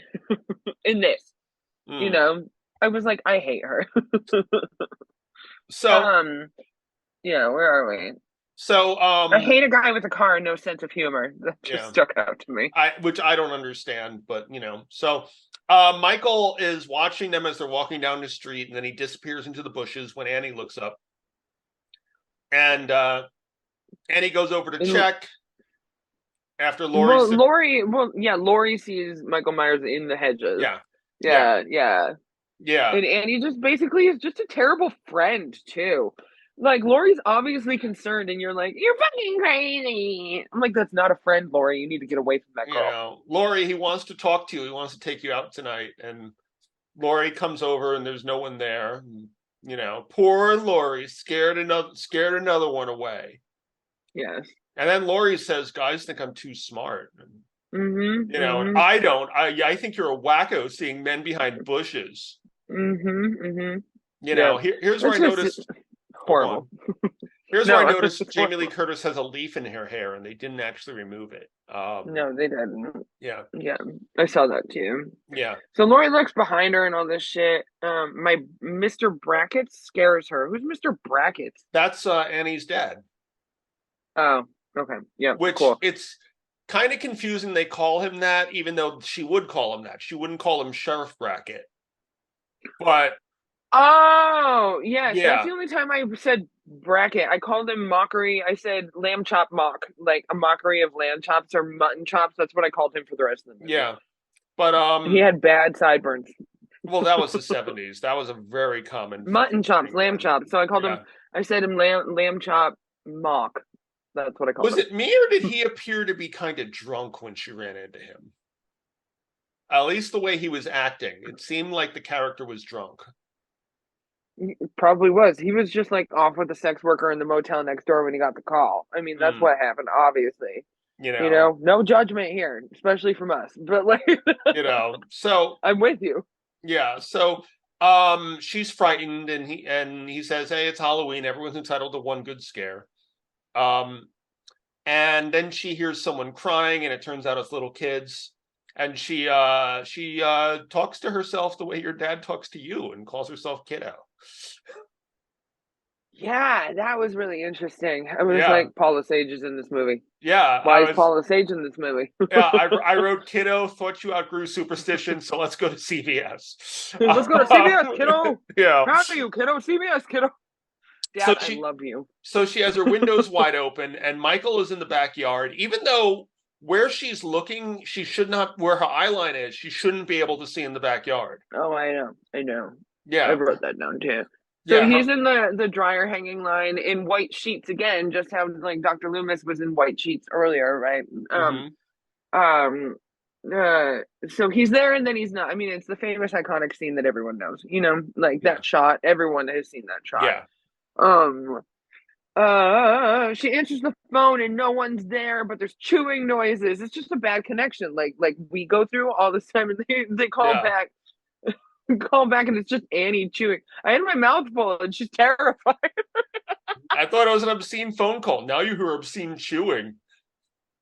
So Obscene chewing. I wrote bad acting, not from Lori ever. Yeah. So she's getting picked up. So Annie's gonna come and pick her up at 6:30 in her friend's mom's car. Yeah. Yeah, she's still holding the pumpkin. Yeah, and Annie, that was funny. The thing that I noticed was Annie pulls up on the other side of the street instead of right in front of her. Yeah, what's up with that? Maybe they didn't have a permit for that side. Maybe. Because you always get permits. But still, it was just like, I was like, that's not a good friend. You don't park all the way. You park right in front of your friend. Annie's a terrible friend. Yeah. So at this point, Dr. Loomis pulls up, and they're Dr. Loomis is at the cemetery looking for the grave of Judith Myers. And it's missing. And the guy just thinks it's like a Halloween prank, which in fairness is the type of shit that does happen in like fucking suburban. I mean, there's nothing else better to do. We used to steal traffic cones because there's nothing else to do except for get pregnant or fucking do heroin in this town, We stole a fucking steamroller, so like, Wait, that's so cool. Of course, nobody else wanted to like run over cars with it, but but that was so me. You just did it all yourself. You were like, that's how I taught myself how to drive. I'm not incriminating myself. So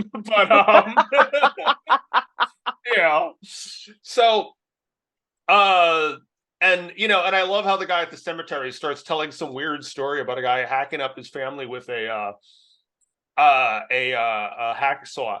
The thing that I found really interesting. Hi, nice to meet you, sir. That's what you're going to start with? Okay, yes, continue. The thing I found really interesting is that Lori is supposedly like this really repressed girl, yet she's still smoking pot, which is like kind of I found that interesting. And then of course they talk about how they have 6 straight hours of horror movies for little Lindsay Wallace, and Annie sees her dad and they throw out the joint. And all I keep thinking of though is, so you've been driving with the fucking windows shut while smoking pot. Of course your dad's You're hotboxing yourself. He's your dad's totally gonna smell that when when he opens the window. Well, luckily for you, he's not going to pay attention to it because he's drunk and just left his sex worker mistress next door. So at this point, Dr. Loomis wants to talk to the sheriff, and I'm sorry, I kind of hate Michael comically driving behind him while he's talking. Well, I mean, while he's not looking. It feels like the weird. Like a lot of 70s movies that are great have this one weird scene that I'm like, why is this in the film? And that's that moment for me where I'm like, that's like something from a comedy, fucking Michael driving. Yeah, there's a couple. Absolutely. There's a couple of moments like that in this for me where it's like the director's like, just try this just for one take. And it made it into the final film. Can you drive by behind him just for this one take? For me, it reminds me of that scene in Carrie where it's the guys trying on the outfits, and it's this bad comedy for like 2 minutes. In this otherwise I remember great in that film. podcast you were like, and then this terrible thing happens. We're gonna skip right over it. I was like, okay, you copy. Yeah. So they're talking about what they're gonna wear to the dance, and Lori, I don't know, Lori is really fucking repressed though. She hasn't asked someone, and he's teaching her how to like ask someone to do something. Yeah, like, that's dumb. Yeah, and she's into someone named Ben Tramer, another character we don't see in this. Correct. Yeah. I said, how have they not noticed this car literally on their asses for miles? So Lori goes to her babysitting job, so she takes off from Annie at the Doyle's place. Yeah. Interestingly, Michael's just out with the trick-or-treaters. Yeah, I don't know if people, if you know this, but I mean, you probably do. But I was really amused that so many of the characters from Halloween Kills are the little kids from this movie. I did not know that. Yeah, like the guy who leads the angry mob is Tommy grown up. I did not know that. Yeah. Wow, that's really Yeah. fucking cool. And I had no when idea. I love that yeah, they did that. yeah, and the three girls who get killed in the park, one of them is Linda. Not Linda, Lindsay, the little kid. That's wild. Yeah, so it's all them like, in their 20s and shit. That's Which fucking awesome. which I thought was a really nice touch. Yeah, that's so cool. That's some shit that we do. We'd be like, well, we got to bring these kids back 30 years later, Well, they It's didn't. it's It's got to not be the. a part of the universe. I mean, it's not the same actors, but it's the same characters. Yeah, yeah, No, of course. Oh, I yeah. thought it was the same actors. I don't. I think only one of them is. It might have been Lindsay, because I know Anthony Michael Hall was not. Yeah, like Anthony Michael Hall was a fucking teenager in the '80s, and here he plays Tommy in Halloween Kills. Oh yeah, holy fuck balls! That just goes to show too that it's been at least 10 years since I saw this movie, and it was so much that I'd forgotten about. So now I want to go watch them all in order. No, Charles, don't get any podcast ideas. We're not watching every Halloween movie. No, that's certainly not a thing I'll do. Because there are some great films in this franchise, and then there's some shit. I will, in fact, I will go on record and say I think Halloween Ends is absolutely fucking awful. You hated that. Yeah, I hated despise that movie. And I also the one with fucking Buster Rhymes fucking kicking Michael's ass, like Resurrection. Oh yeah. That was Trick or treat, fun. motherfucker. Trick or treat, motherfucker. I'm like, you're not Sam Jackson. Shut the fuck up. Sit down, Buster. Yeah. Yeah, that was wild. Yeah. So yes. Yeah, so basically, so Laurie's dropped off the door place, gets out of the car, and what I love about it is that Michael is just at the front fucking lawn while it's fucking insane. Not doing a very good job of hiding himself behind a tree while fucking Lindsay's parents are there, not seeming to care that there's a weird man in a boiler outfit, like just hanging out in the front lawn. Like he's not looking for candy. He's not he's just hanging out there glaring at them. Yeah, I mean, it makes sense. Yeah. The 70s. So the sheriff drives Dr. Loomis to the Myers place, and they say no one has lived there since 1963 when it happened. Mm-hmm. This is another one of those but they still enter without a warrant. That's funny. They enter without a warrant. Michael he's still owned by the Myers. Yeah, Michael has killed a dog, but we don't see it. It's literally them. I wouldn't have watched it. Yeah, it's literally them just looking down and saying, "Oh, But Halloween does that a lot, as I said. Like, there's totally like, oh my god, look at that! We're on a budget. and people will just say like, Michael did this, Michael did that, and you'll never see it, and it's just there. A man wouldn't do that, and this isn't a man. So Dr. Loomis is going over to the. Hold on, sidebar. I really hope that got picked up. My mother just went into the kitchen and did a really loud burp. I really hope it comes up in the recording. So. Yes. Dr. Loomis is going over the crime, and I guess it's a piece of roofing that smashes the window or something. Yes. And he pulls window crashes. Yeah. He pulls out a gun. You must think of me a very sinister doctor. I do have a permit. Right? No. I do have a permit. I met him 15 years. Oh God. Years ago. 15 no years reason, ago, no conscience. There's no reason, no conscience, no understanding in life rudimentary senses. Right or wrong. Life or death. 6-year-old child with a blank, pale, emotionless face, the blackest eyes, the devil's eyes. I spent 8 years trying to reach him. Trying to torch him. And then I wrote torch him. That's funny. No. And then another 7 trying to get him locked up again because what was behind those eyes was purely evil. Simply evil. So, the story behind that was John Carpenter. He's been here once tonight. Yeah, go ahead.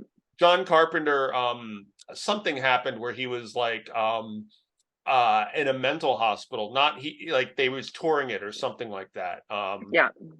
And he said he saw like this little kid who was just staring straight ahead. And he was like, it was the creepiest thing to ever see.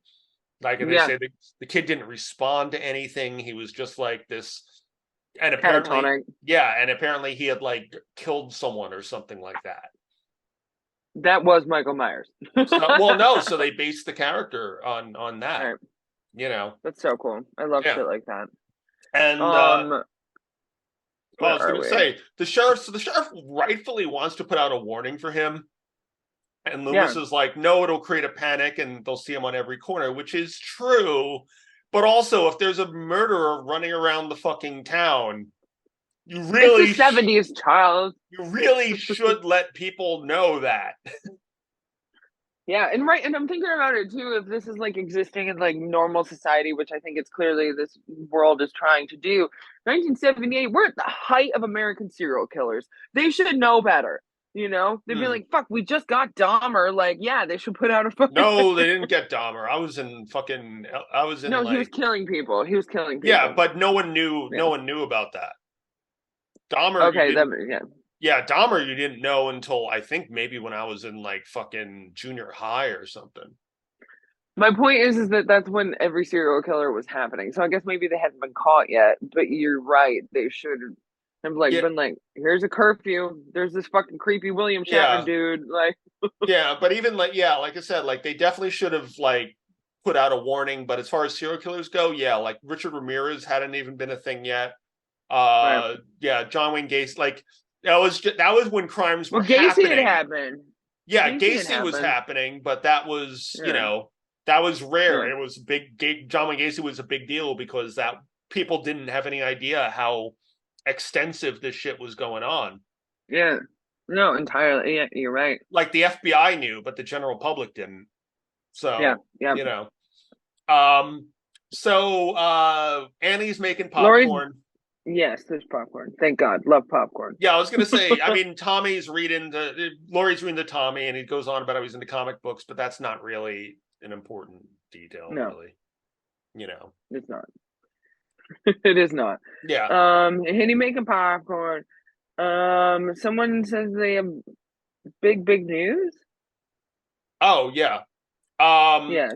Well, yeah, and here's where I was going to say I hate Annie because she hates the dog, because the German Shepherd is barking. You gotta die. Yeah, so the German Shepherd does wind up dying. Thank God you don't really see anything. Oh my God, my laptop just died again. So we're going to go, so what's going to happen now is you're going to go and you're going to talk about what's happening next, and I'm going to just talk about it. Yeah. But, you know, I mean, we'll just have to, people have to understand why your audio isn't as great from this point forward. You know, so, but yeah, like, you know, basically. Wait, well, now I don't have a voice memo though, Charles. Hold on, time out. Now I don't have voice memos going because it's my laptop that was doing it. That's why I said that the audio won't be as good. People so you can just pull it from this. You can just pull it from this. Yeah, because we're still recording right now. Yeah, like this is still the okay. show, You're okay with doing that? I'm so sorry, Charles. Fine. Well, you know, it's fine. It's fine. You know, but for those of you listening, Chelsea, she didn't get her new charger in time. Yes. And you know, so I'm using an iPhone charger to charge my laptop. Yeah. So my laptop keeps dying because I drove for 5 hours today. Yeah. So. It fucking sucks when your charger is gone. Like my laptop will die in about a half hour if I don't have my charger on it constantly. Yeah. This is false advertising, Apple. You said 8 hours. This is lies. It's 8 hours like the first 2 days you own 2 days charger and laptop. And then afterwards it's very different. It's true. Wait, can we just take a moment to appreciate how Gert is laying right now? Aww. Can you see her? Aww. Gaga, you're such a good girl. Do you have food? I've never been fed. All right, continue. So basically although, that one's that's probably gonna be very loud. That one when you're grabbing the mic, but anyway, so Annie arranged for Laurie to go out with Ben Tramer. And behind her back, and Laurie's obviously upset and like rightfully so. Again, Annie is a bad friend. Yeah, she because you know, Laurie is gonna go to the homecoming dances tomorrow, and she likes Ben Tramer, but you know, like that's the thing is like it's weird when you know, hey, she likes you, you should get in there. Although I mean, as a guy, I love hearing that. You know, as a guy, I love being told someone's into me. But as a girl, yeah, obviously, like if I tell you I'm into someone, unless I tell you to tell them, I'm not gonna go and be like, hey, so you wanna know what I found out? I need to hook you up with Charles. It's such betrayal, and he's a bad friend. That's yeah, the moral of the entire movie. yeah, like you have one friend that I've told you that I find attractive, but I've never told you go and tell her, you know, because there's no reason for that. Yeah, you know, Yeah. Because I don't know, that's just weird. And what if Ben Tramer had been like, "Ew, Laurie Strode, I don't want to be with her." And then she fucking got like picked on or bullied or something, you know? Yeah, like it could have There's too many backfired. outliers. It could have backfired spectacularly. And Ben Tramer could Yeah. have been like, "Yo, did you hear Laurie Strode wants to fuck me?" And then that becomes like everyone in school making fun of her or something, you know? Exactly. Yeah, so Tommy sees Michael outside the window.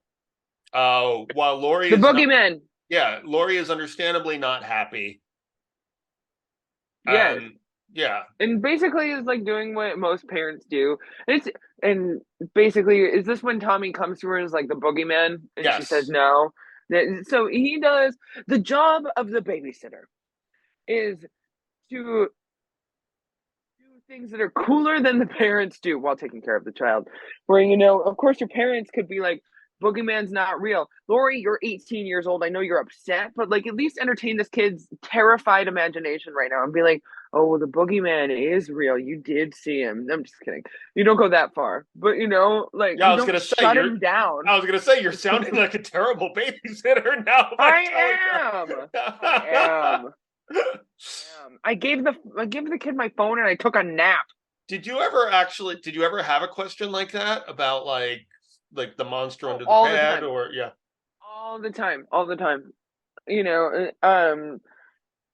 and it does come from like the kid not understanding like one actual real event that happened with their parents. Like, you know, one kid told me that like, you know, I saw daddy kissing someone who wasn't mommy. And I was like, oh, did you? And then it became like my imaginary friend kills people who kiss my daddy. Oh no. Is that normal? Yeah. Oh wow. Yeah, fucked up shit. And then I saw him kissing another woman too, and then I became the terrible monster that kills people who kiss his daddy. I'm not incriminating myself. Yeah, I was gonna say Chelsea has actually never murdered a person who I can't even swat a mosquito. Before. Yes. Also, I realize this is the second week in a row that I'm drinking out of a Mets cup, and I'm at my mother's. Yes. Well, that's because of your abomination. Your secret fandom. Michael, come kill me. Come kill me. I deserve it. So, yeah, this is the Massachusetts in you coming out. If she drank with a Mets cup, she needs to die. 2 weeks in, I deserve it. Ben Affleck will come out of the fucking closet and just stab you to death. You ever seen The Departed, bitch? Well, you're departed now. You know, that reminds me of so there is the band The Misfits, who I was not. Yeah, I was not that fond of their '90s stuff when they had a scab fucking. We singer. had this conversation. Yeah, when they had the scab singer. Yeah. But their drummer left the band for and formed a band called Dr. Chud's X Ward. And stop kink shaming people. That's what the band name sounds like. My guitarist knew him, and he had offered him to join the band. You know, as a side project. He wasn't going to leave mine, but he was joining as a side project.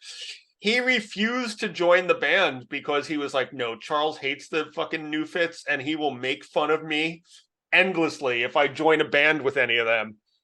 And it got into this whole thing where I don't even know how the twists and turns happened, but eventually it was Jerry Only, the bass player of the Misfits, we had my guitar player was tied up, and Jerry Only's pouring gasoline on him. And this didn't really happen. Holy shit! No, this didn't happen. It was a scenario. I was like, Charles, you've never told me this story. Yeah, no, it was one of those like, oh, this is what's gonna happen now. You know, and it's like, well, you're going to wake up, you're going to be tied to a chair, Jerry Only's going to be pouring gasoline on you, and he's going to say, you should have joined the X ward, because now you go into the burn ward. And then he lights a match, and that's the last thing you see. You see. That's clever. Yeah. So the dog is out of the house, and here's where a crew person hugs a dog, but they show it in slow motion, so it looks like Michael's killing the dog. So that's what it was. Yeah. Yeah. I looked it up. I looked it up because I was like, I wonder how they did that. And it's funny. Charles is really good about always giving me timestamps and like being like, dog murder, don't watch this. Yeah. And it's not like there was a movie Audition that I love, that the dog murder in that is so brutal that I was like, we can't watch that one, even though I love that movie. It was like Chernobyl too. You were like, don't watch episode 4. Oh yeah, no, that even the stuff in episode 4 actually really upset me. Like I was. Yeah, I didn't even watch the series. Bad. Yeah, it was that bad. Like those people deserve to fucking die. Well, the thing about it is that it's based on a true story, and it told a horrible truth about it, but it's not the type of truth that anyone wants to really see. Yeah, I mean, well, that's like, it can be said about so many things right now that we're forced to see. They're like, we don't need to see this, like everything going on in the world. Yeah. But like nobody talks about enough. Nobody wants to see dog murder. Yeah. But like it's a huge problem that needs to be addressed. So it's like I can understand the like double-edged sword of both sides of it, but I won't watch it. I can understand having that episode because I think it's important to show that happened, because after Chernobyl there was a Russian team that was their job. Mm-hmm. Everyone who left, you have to go kill their pets. Mm-hmm. But because you don't want the pets, being radioactive and going and infecting the land more. But you can talk about that. We don't need to have scenes of it.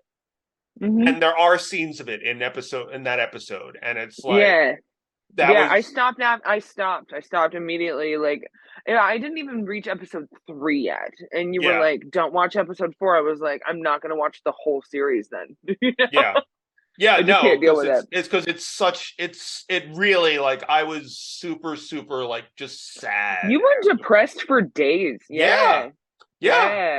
I mean, understandably so. Yeah, I mean, they fucking show the aftermath of it too, and it's like, no one. Why? Like, no one needs to fucking see that. Like, I know that happened, and I know that's the issue needs tragic, to be addressed because it's still a problem. Hence, my fucking cat that just came into my life. Because people are terrible. People are terrible to animals, and I get that it needs to be shown. But like, I don't know. I don't understand. I can understand, like, serial killers, Michael Myers, Jeffrey Dahmer, whoever the fuck. Like, I can understand killing people if there's something in your brain that's wired that way. Yeah. You don't hurt an animal. Yeah. Like, what kind of fucked up do you have to be to hurt an animal? Yeah. Kids, I love you so much. Yeah. So, so they had a crew member dressed as Michael. He hugged the dog, which is a big German Shepherd. And then he let the dog down. And if you ever seen dogs, when they go, when you go from hugging them down, they put their back legs down. Mm-hmm. And that was really smart. Yeah, so when they showed that in slow motion, it looked like, oh no, Michael, but they don't tell you it's slow motion, so it just looks like that's something cool. I'm awful glad you looked happened. That up. Yeah. I almost said wicked smart. I'm in Massachusetts, because I almost said that's wicked smart. But yeah, so I immediately was like, all right, let me make sure I know how this happened so that we can talk about it. So that I'm not like Charles, I'm not watching this movie. Yeah, it's not like, it's funny because there's a movie, actually a TV series on Netflix that upset a lot of people, and even you and I were like, no, everything looks so fit. It was Midnight Mass. Where the cats on the beach. Yeah, we're like, it just looks like stuffed fucking animals. It's not even like, we're not even upset by it because it looks like fucking, like, those heavy duty like janitorial like brooms that they use in grammar school. It looked like the bristles of that broom. Yeah. It didn't even look like a stuffed animal. You're being way too kind. It was bad. And that's the thing, like, Midnight Mass is great, but like that, I was like, I'm not even upset by that. It doesn't even look like real animals. Yeah. It didn't even look like stuffed animals. It looked like janitorial broom bristles. Yeah. So do better. So the thing is on TV. I assume it's the original one, because I don't think John Carpenter had not made his remake yet. Right. Yeah. So Laurie's telling him there's no boogeyman and people play tricks on each other. And even if there was a boogeyman, she wouldn't let him do anything. Yeah, and he only comes out on Halloween. Or she says that later in the movie. I think. Yeah. So Annie is now, she spilled butter all over herself. She takes off her clothes and is You're kink shaming. People love butter all over. Oh man, that would be so messy. Like, it actually sounds really fun. No, so going back to Bronson, it's like how he always just like lubed himself up with shit and got naked because people couldn't like fucking trap him. Yeah. God. Well, Tom Hardy covered in butter. I mean, if we're talking about fucking, people lubing with butter, then I immediately think of Last Tango in Paris. But oh my God, you're right. I didn't even think about that. Where he fucking does anal with a fucking stick of butter as lube. You haven't done that? No. Ugh. I'm fucking with you. I have not done that either. Okay, I was gonna say, like, I've used other things for lube other than lube, but never like butter. Like, fuck. Oh my God. No, wait, no, Chelsea, say this off the air. Never mind. Okay, I'm glad I caught myself. I'll tell you later. Yeah, I was immediately thinking of that thing that you told me that someone was using for lube that you told them, what the fuck are you doing? Don't do that. That's not what I was gonna say. This is like a thing that happened a couple weeks ago. Oh dear. All right. No, so basically, sometimes like, all right, I'm just gonna say it. Women sometimes like at a certain point in their period, sometimes your vagina gets super dry and the blood's all just like caked up there. I have a weird for reasons I will not say. I have a weird like cycle system, right? And this is how red velvet cake is made, folks. Anyway. Fuck, you just skipped ahead to the fucking button of the story. God damn it, Charles. No, so like sometimes like your blood can be stuck up like in your vagina, right? And it makes your vagina dry. So there'll be like, not every month, but like sometimes I'll be like, oh, let me grab some lube and like just so I can get the tampon up there easier. Mm-hmm. It was hand sanitizer. Oh no. I know. This happened to me like 10 days ago. Oh Jesus Christ! I was like, put lube and hand sanitizer in clear airplane bottles. Oh no! Oh my Lord! Yeah, it was bad. That's almost as bad as my friend in high school who had to go to the hospital. Because her and her boyfriend thought it would be really fucking hot if they fucked in a bathtub filled with vodka. Jesus fucking Christ! She had to go to the hospital. How could they afford that much vodka? What were they doing for a living? her dad was oh yeah, I can't say alcoholics are good for that. Yeah. No, her dad wasn't an alcoholic, but her dad like had a lot of alcohol. Her dad had a very distinct job, and I was just like, oh wait, if I say that, then everyone in our neighborhood will know exactly who I'm talking about. That's so funny. But yeah, like, so he had money. So he had a lot of alcohol because he would entertain his colleagues and stuff. So she had several bottles of vodka, and they poured it into the bathwater, and she had to go to the hospital. Yeah, you can fucking die that way. Blood soaked, or not blood soaked, like, people use in college like soaking your tampon in vodka and stuff. I've done that. It's no joke. Yeah, it is no joke. It really gets you drunk that quickly. Yeah, go directly into your bloodstream. You're just done for. I would be like, whoa. Yeah, probably. Yeah. Don't do that. Don't do that. Yeah. Well, all of you listeners, do not do that. So speaking of Stevie Nicks, anyway, oh my God, Stevie's behind me. Oh no, well that's not what you're saying. There's a big thing of Stevie Nicks there. I was like, you can see that part. I thought your vision was shit. No, I was just thinking of the Stevie Nicks and the cocaine in the butt. The cocaine in the butt. Yeah. So anyway, she seems, there's no trip for Annie tonight. Oh shit! It just okay. Yes, go ahead. Yeah. Yeah, exactly. Oh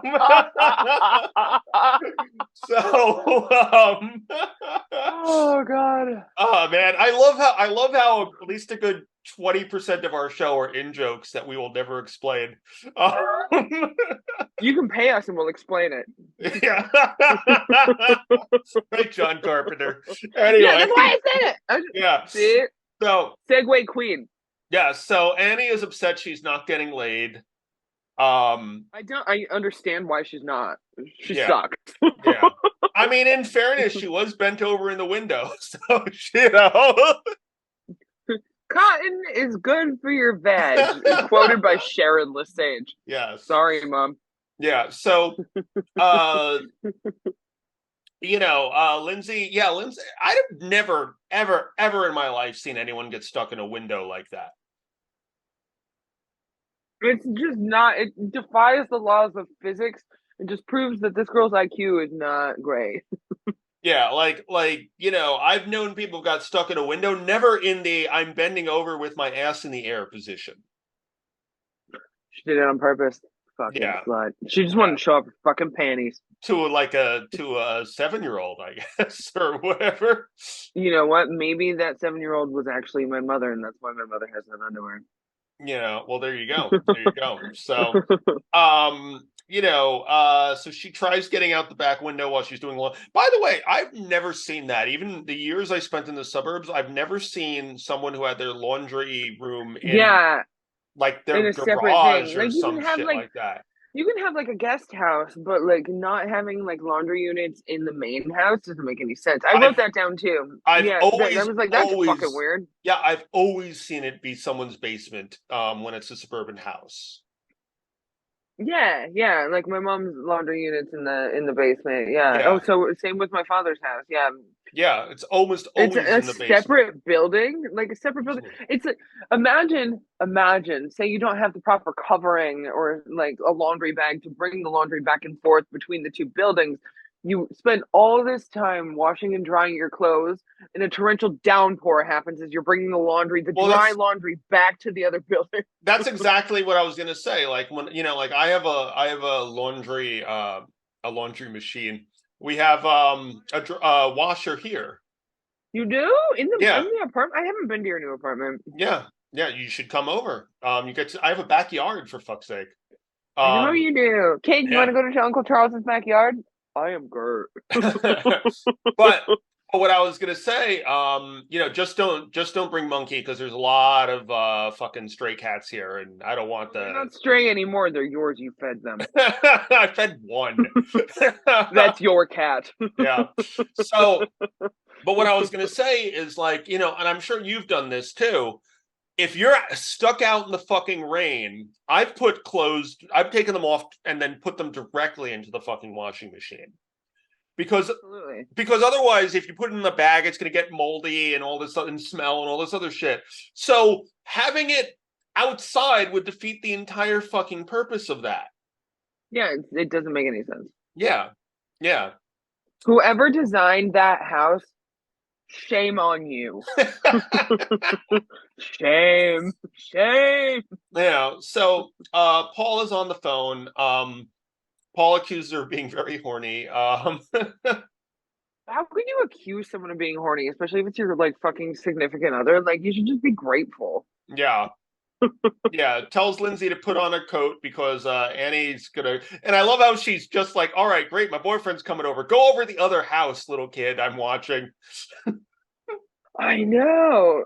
It's so no. I was like, that's so bad. I'm like, Chelsea, you literally gave a kid your phone and took a nap in his parents' bed. Like, you can't. But did you say like, hey, I'm gonna have somebody over. Let's have the little kid go to a completely separate apartment where my friend is watching a different kid? No, I know. I don't think so. No, that was so fucked up. That was so fucked up. Oh, and it happened like the deal was because Lori had asked like, I want you to go back to this Ben Tramer dude and like say like that, that's not true or something. And yes, then I'll watch Lindsay. Yeah. If I recall correctly, I think the newer movies make Ben Tramer a character. That's crazy. Yeah. I mean, that's so cool. I love how you have like a halo right now with your overhead light. It's so funny. I do, because I'm heavenly. I'm like literally you're the epitome of Lucifer the Fallen Angel. I won't deny anything. So so Annie's there, she's singing a song about Paul. Poorly. Sorry. Yeah, I just hate Annie. And then she gets in the car, Michael's in the back seat, and he kills her. And this is one of those scenes. Thank God.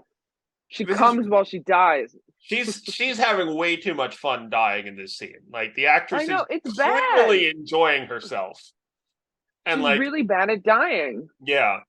But as I said, like a lot of the actors in this are bad at dying, but I do blame that on this being one of the first kind of slasher films, so no one really knew how to do it. Yeah, and again, not knowing that it's going to be super big. Yeah, you know? yeah. That's what she said. Well, I mean, that's sometimes there are phases when that happens too. Anyway, that's what it was. She wasn't dying. She was getting fucking fucked with the fucking knife that Michael had in the backseat. That's what happened. Well, that would actually kill her. So unless that's some Saw shit. Don't they do that? They do that in one of the Saw movies. No. Is it Hostel? No, you're thinking Hostel probably did. I don't remember. I've only seen Hostel once, and I hated the. I hated the. But you know what I'm talking about. But what I'm thinking of is Silence of the Lambs. Silence of the Lambs has a woman get killed that's what it by. Was. Yeah, he has the guy like he straps the fucking knife with razor blades or something. Yeah. Okay, that was Silence of the Lambs. Yeah, he straps the knife to the guy's dick and then forces him to have sex with the sex worker. Right. Wow. So it's way earlier than all the movies I was thinking that was. Thank you. Now I have to rewatch that movie. You know what? I don't think I've actually seen all of that movie. Yeah. I really enjoy Seven. Seven's Seven's great. You remember how long it took me to actually get through Seven, and now I think it's fucking brilliant. Yeah. Yeah. So we're talking about Halloween.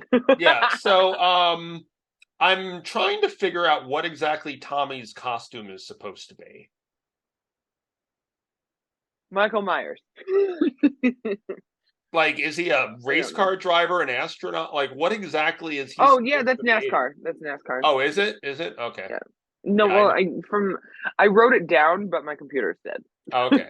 I know nothing about NASCAR, so it's okay. You don't need to. It sucks. No, it's great. People, I'm sorry, NASCAR fans.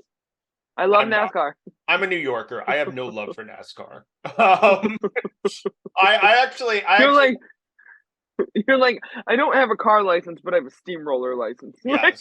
Oh no, that was not a licensed steamroller incident. But I'm trying to not incriminate you. Yes, but no, like I actually had someone in like I think it was North Carolina when I was a teenager ask me like, I was talking to this girl and her brother was like, ask him if he likes NASCAR, and I was like, I'm just gonna pretend you didn't ask that.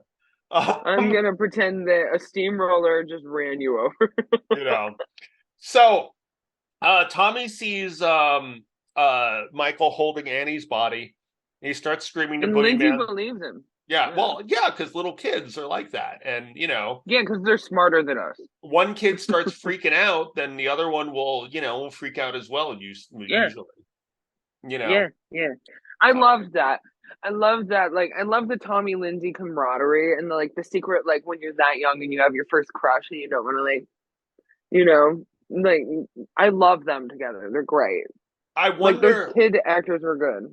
I've only seen Halloween Kills once, but I know Lindsay and Tommy are in it. It would be really neat if they had been in a relationship in the film, though. I don't remember. I saw it in theaters with my mom. Hi, Mom. Yeah, I saw it on Peacock, because they had it like simultaneously. Oh yeah. Yeah, like although Peacock has like the Five Nights at Freddy's movie on there, and I don't think I'll ever see that. I have people. So did you see? So speaking of that, I was going to talk to you about this off air, but no. Now you have to listen to this conversation. The Wally's Underworld with Nicolas Cage one. No. The Five Nights at Freddy's. I know that people really love the video game and all that, but the movie is apparently doing so well that Chuck E. Cheese got rid of all of their animatronics. I heard about that. Yeah, you saw that? Isn't that wild? I mean, Chuck E. Cheese is where you go to die. I loved going to Chuck E. Cheese growing up when I was lucky enough. I'm sorry, and I don't mean it, but but yeah, Chuck E. Cheese is getting rid of all of their animatronic band things. That's crazy. I want to see Five Nights at Freddy's because if it's doing that well, there has to be something about it. You know what I mean? Well, because the video game franchise is very popular. But where diehard video game fans are not necessarily complaining about the movie. I've heard a few of them complain. I mean, nothing's going to be Last of Us where no one complains, but But you know, like the thing about it is that I know the Nicolas Cage movie that's a hit is actually a rejected Five Nights at Freddy's script. Please send this to me because I have no idea what you're speaking about. Oh no, there's a movie called like Wally's Wonderworld or something like that where animatronic things are trying to kill Nicolas Cage. He's like a dad who takes his kid there and they all go crazy and try to kill him. Did we watch this together? No. But yeah, apparently that was a rejected Five Nights at Freddy's script that just went into production before Five Nights at Freddy's. You know why it was rejected? Because he wasn't like the bees. I don't know. We haven't seen it. For all we know, he could do all of those lines. I haven't seen it. Now I have to watch it. I've heard a lot of people say it's better than Five Nights, but a lot of people like who hated Five Nights at Freddy's were like, "Oh, the Wally's Wonderworld or whatever was so much better." Okay, we're doing this. I mean, like, all right, now we're getting into personal shit again. Audience, you just have to deal with this. I'm like, so when I'm back towards the end of the week, because when November hits, so come over and we're gonna watch it because you have to come over anyway. Yeah, we're gonna watch Wally's whatever the fuck. I think it's on Hulu. We're gonna watch Five Nights. I think it's on Hulu. We're gonna watch actually. Five Nights. We're gonna watch both. All right. You can't say no to that. So basically, Tommy's freaking out. And Chuck E. Cheese just comes out of nowhere and kills everyone. And Laurie says he's scaring Lindsay, and if he doesn't stop, she'll turn off the TV and send him to bed. And they're watching the thing, right? Yeah. At this point, they're watching something with flying saucers in it that I have no idea what they're watching. Yeah. It says on IMDb Pro. I just didn't write it down. I'm not very familiar with like a lot of, because as I've told you many times, like I don't like my love of film starts in the silent era and then skips a lot of shit. Skips about 40 years and then goes to like the 70s. Yeah. I'm with you. So a lot of those films I don't really know. It's probably considered a classic from that time, but I don't know it. Yeah, no, it's on IMDb Pro. I just didn't take note. Or no, I did take note of it, but my laptop's dead. Yeah, so tell us, please. Please tell us what it is. Yeah, so right here, the bullies are all daring each other to go in the Michaels house, and then Dr. Loomis says he's just a creepy asshole. He goes, "Hey, Lonnie, get your ass away from there!" And he's very get your ass away from there.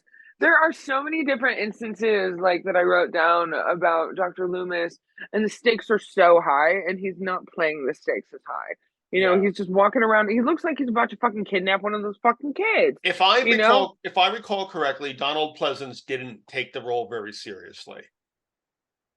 Good. Yeah, because he was their second choice. Their original first choice was Peter Cushing. Right, I wrote that down in my notes. I remember that. Yeah. And Peter Cushing said no because it wasn't enough money. Yeah, and Christopher Lee also turned it down. Lee too. Yeah, not enough money. Yeah, although Christopher Lee says he regrets turning it down. I'm just thinking how different that movie. This would be a vastly different movie with even if the same scenes.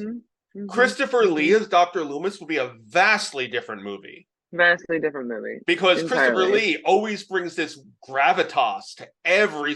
Like, Donald Pleasance is great, but he's not Christopher Lee. Like, Christopher Lee, just from I don't know how many of his other movies you've seen, but think of him from The Wicker Man. And now imagine him as fucking Dr. Loomis here. It would have been... I think it would have been like... Well, no, I don't mean this. I'm just, for lack of a better phrase, it would have been an even better movie. But Donald Pleasance is great. Yeah, Donald Pleasance is great. But I was thinking it's the direction. He didn't take it seriously, but I'm like, oh, the director must have been like, yeah, I know the stakes are super high and people are getting murdered, but you're just going to like pace back and forth outside of this abandoned house while children are going into it. Like you... But think about it. Think about it from the perspective of an indie filmmaker getting this big actor there. Yeah, no, exactly. A lot of indie, I'm not one of them because I've actually literally turned down someone who was a name before I met you. This actually happened. Right. I know what you're talking about. Yeah, because their audition, they were just like sleepwalking through it. you know, and I was Wah, like, wah, wah, wah, wah, wah. you know, and I'm like, I get that you're like super famous, but it's like we can't have someone who's not You going to put didn't any. care about this audition. So Yeah, like even and I get that. I mean, I'm not super famous or whatever the fuck, but like I did this really lackadaisical, like haphazard self tape. What was it, yesterday? Because I was in a huge fucking rush. mhm, And but I knew that I was sleepwalking through it. And so I yeah. immediately texted my manager and I said, I'm sorry, I got it in on time, but it was not done well, but I did it. So here's, And they didn't even do yeah. that to you. Well, so here's what I wonder about this. I wonder if, like, John Carpenter, we know him as like a grumpy man now and stuff, but young John Carpenter, like, not first time director, but like second or third time director. I wonder if he was intimidated by having Donald Pleasance there and didn't want to rock the boat and have Donald Pleasance quit the film or something. He probably was just like, do whatever you want. Yeah. You're right. So maybe I was wrong. I mean, this is all speculation, people. Yeah, completely. But maybe you're right. That makes more sense. Where he was like, we're gonna let Donald do whatever he wants. Yeah, because I've definitely seen directors do that. I've done it. Yeah, I've definitely seen. As a director, I've done it. Yeah, where it's like shit. We're gonna lose funding if we lose this actor. It was my first film, like being my first feature film directing, because I was just like, okay, I don't want to lose this person. Yeah, so I just was like, all right, we're just gonna, it's all a learning process. Yeah, I think I know exactly who you're talking about too. Yes, you do. Yeah, but if only I changed my mind. But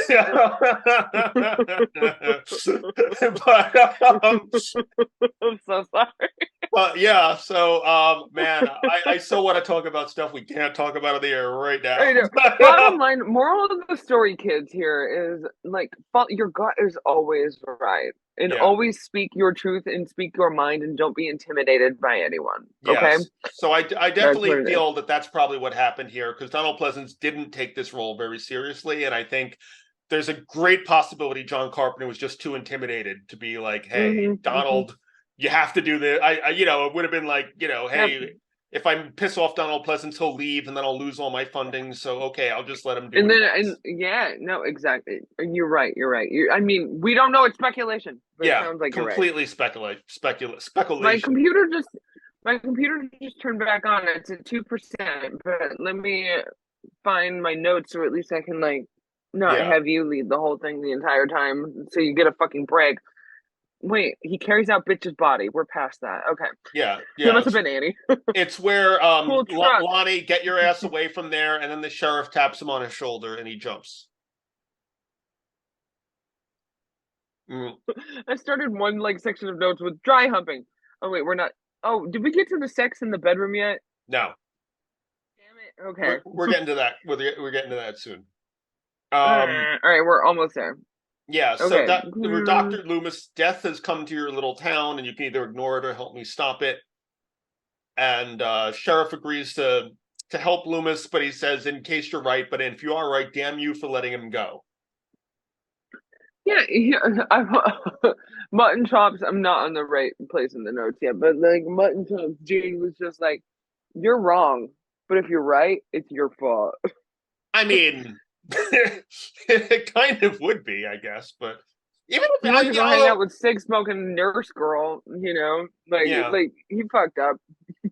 Yeah, so now Lydia's with her boyfriend, telling her boyfriend not to rip her clothes off, and then who the fuck is Lydia? Linda. Okay, I thought you said Lydia. I was like, what? Who the fuck is that? Well, it's all one universe. So Lydia from Beetlejuice just happened to come in. But I fucking knew it. But no, and then he makes a joke about ripping Lindsay's clothes off, who is the little kid.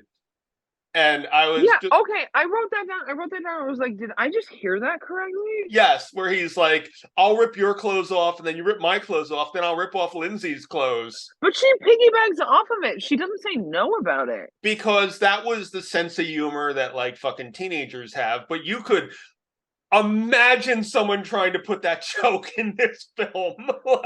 This movie could not be made today. Yeah, literally just because of that joke. Well, I literally like I went back and I rewound it because I was like, I have to have misheard this. Yeah. Rewind. Wait, no, Chelsea, I know you've been drinking while I'm watching this, but I'm like, Chelsea, no, you misheard this again. Rewind it again. Yeah. Yeah, no, he legit talks jokes about ripping the little girl's clothes off. It's fucking fucked up as fuck. Fuck that person. No, well, I wonder if that line was improv. I don't know. I don't know. I mean, but that was the type I Because mean, Deborah would never let something like that happen. Like but no he woman would let that happen. but she didn't say it. Deborah only wrote the female characters. God fucking damn it, you're right. Yeah. You know, and that's the thing. Teenage boys make jokes like that. Maybe they don't now, but back when I was a kid, they made jokes like that shit all the fucking time. Damn. You know, That's bad. Oh, I found it. Found my place in the notes. I said, "That's a fucking kid. What the fuck? I must be yeah. fucking. I must be off my rocker because I'm rewinding it again." Oh, Yeah. and then I wrote, "Ask Charles if I'm fucking crazy or that's what happened." Yeah, no, he legit said that. He made the joke about ripping off a little girl's clothes. Fucked up. He leaves the truck door open after that. He Yeah. carries her like earlier Mhm. when Annie died. Michael carried Annie like a bride, like how you like that stereotypical carrying of thing. He does that again. He carries her like Michael carried Annie. Yeah. That's what I wrote. What the fuck does that mean?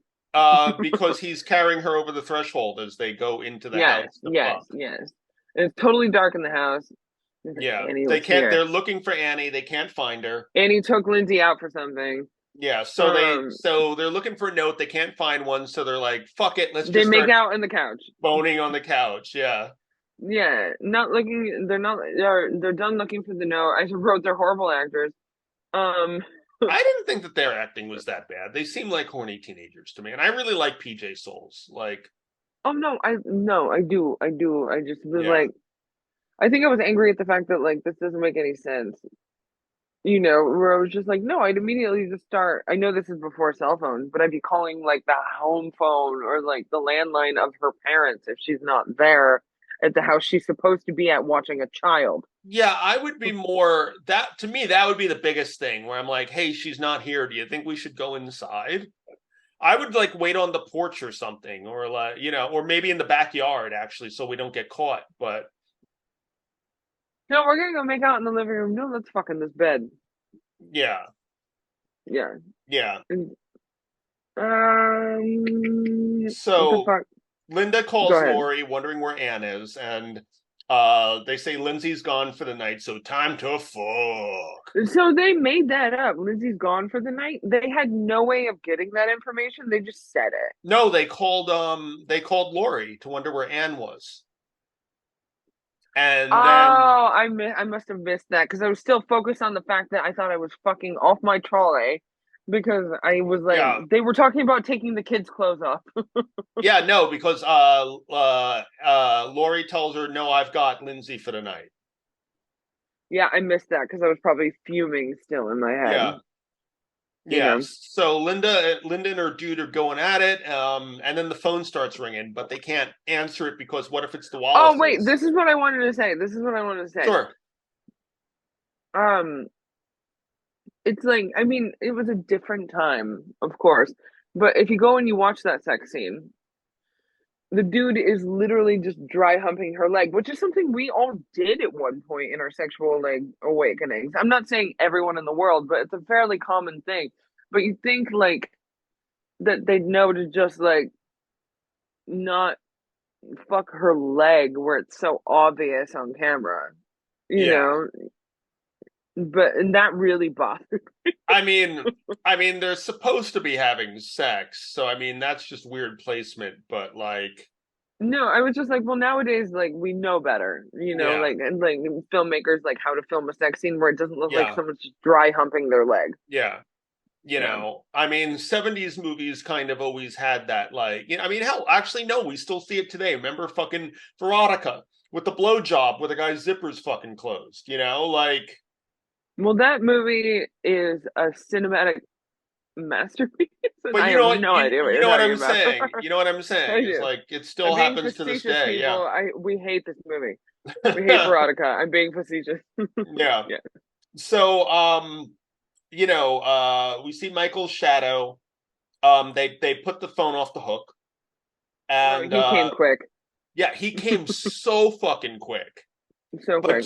But she's so happy about it too. She said he's fantastic, and I said she's too young to be honest about how she feels about sex and what she needs. That's what I wrote. True. Or also, I think Direction. I've told this story before, but my friend, her first boyfriend was like 5'2" and used to just brag about how big his dick was all the fucking time. Short men have huge cocks. He didn't. He didn't. He was just a narcissist, got it.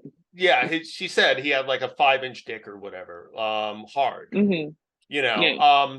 So, but she had never seen another one before, so she thought that's what like a big dick was supposed to look like until her next boyfriend was 6'8" and proportional.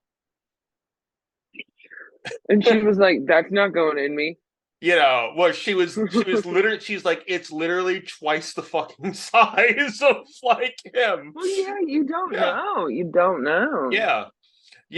But exactly, like, she was 14 and that had been the only penis she had seen until her, 6'8" boyfriend. Well, I'm glad that was only the second dick that she saw. Where nothing traumatic happened to her. Oh no, she's had plenty traumatic happen, but it was. No, I meant like like childhood rape or anything like that. Where yes. Yeah. So are we allowed to say rape on Spotify? Is it gonna get bleeped out? I mean, you just said it twice, so I might as well. Rape? Yeah. No, you're making work for me. So that's a yes. Yeah. Yeah, I'll probably have to bleep that. Just to be on the safe side. That's why I asked. Yeah. But so he finished so fucking quick. And as I said, so quick, and she's so happy, and it really just made me sad. And then we go to the stereotypical like cigarettes and beer. She's gonna go to the kitchen and get them beer, and is he gonna put clothes on? This is another thing that bothered me. So there's a child, that the kid's gonna be away, but what if the parents came home for some reason? You walk around naked the entire time in a house that is not yours. Yeah. Where you're not supposed to be there. I was like, God, the 70s were bold. He's also just stupid. Yeah, well, that's I was actually, now that you brought that up, it does make me think of that time that I did fuck. Actually, any time that I've ever fucked at somebody's place where I wasn't supposed to be, we would never get fully naked. It would just be like unzip, lift up her skirt and iron like zip or something. Yeah. Yeah, it'd be like pants or like tops, no bottom. My girlfriend likes to say, like Winnie the Pooh type thing. You have something on top. We wouldn't even do that. It would usually be like, like move through the fly. Yeah, through the fly and like move aside the panties or something. I have never done that. Really? I've done that a bunch of times actually. Because it sounds terrible. Well, like, what if like the little rigs in the zipper? Well, you open the top button.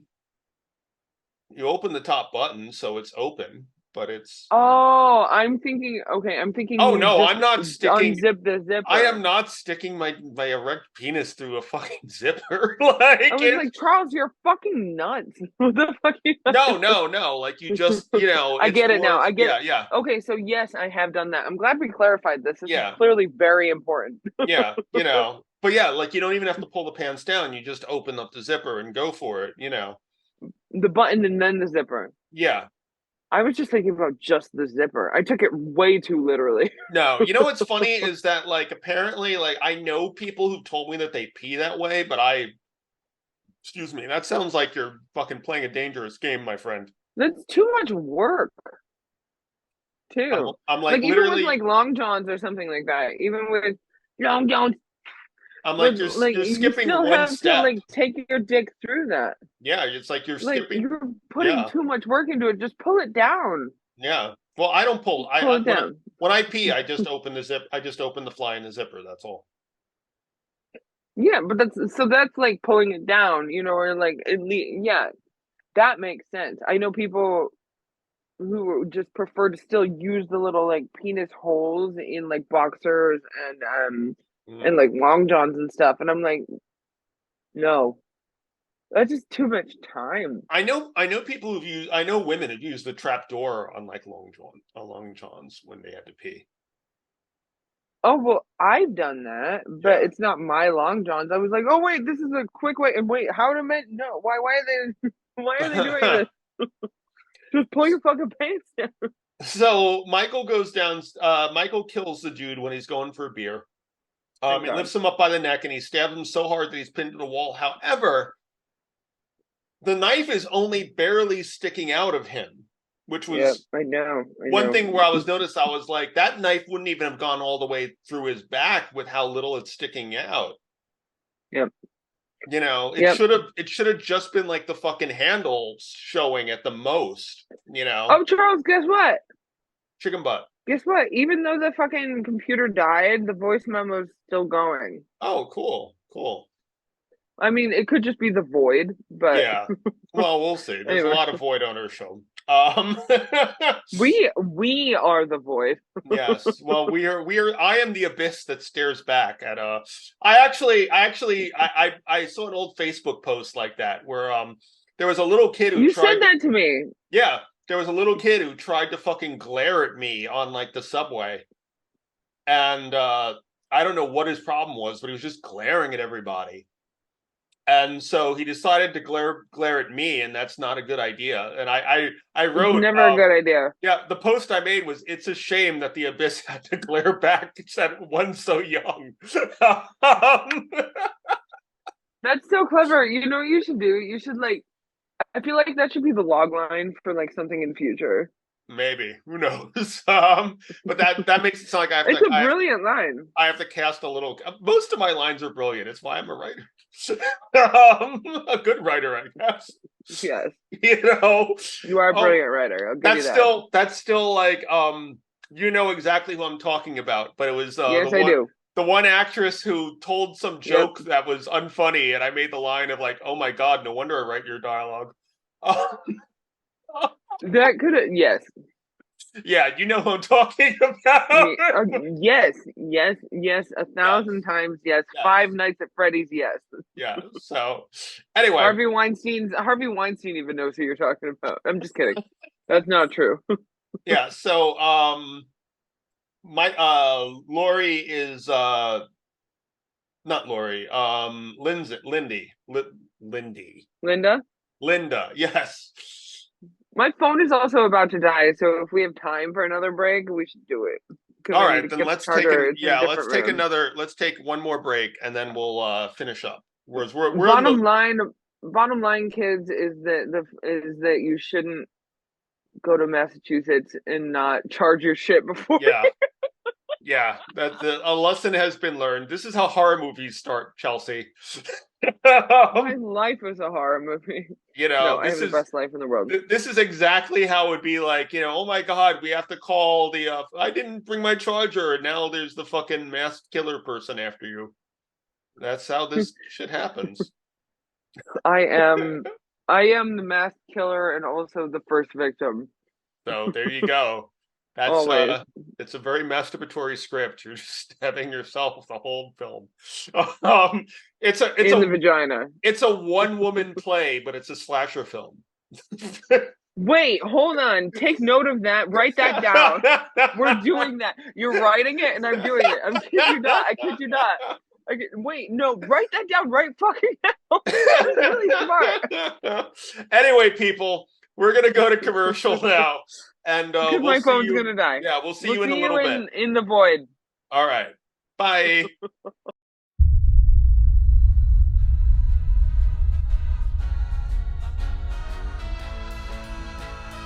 You are Heather Lambert, right? Yeah. Did you know a Catalonia silver a number of years ago? Who's that? I'm afraid that Catalonia passed away recently. In her will, she requested her remains be scattered by you and her parents. You brought our baby back home to us. Tell me about my sister. And the more you hear, the tastier you are. We're happy together. I'm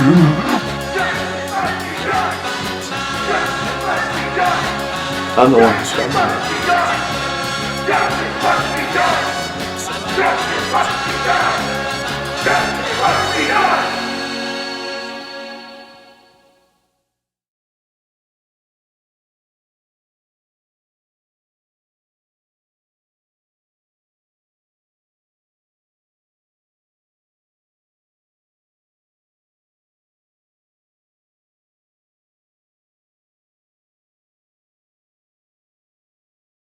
Hey everybody, we're And back. we're back again. Yes. So yes, With clearly what will probably be our longest episode now.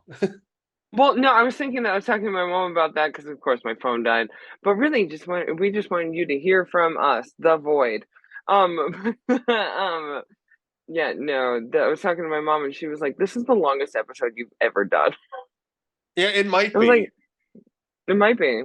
Yeah, it might be. It might be like maybe it'll probably end up being like maybe 10 minutes longer than Suspiria.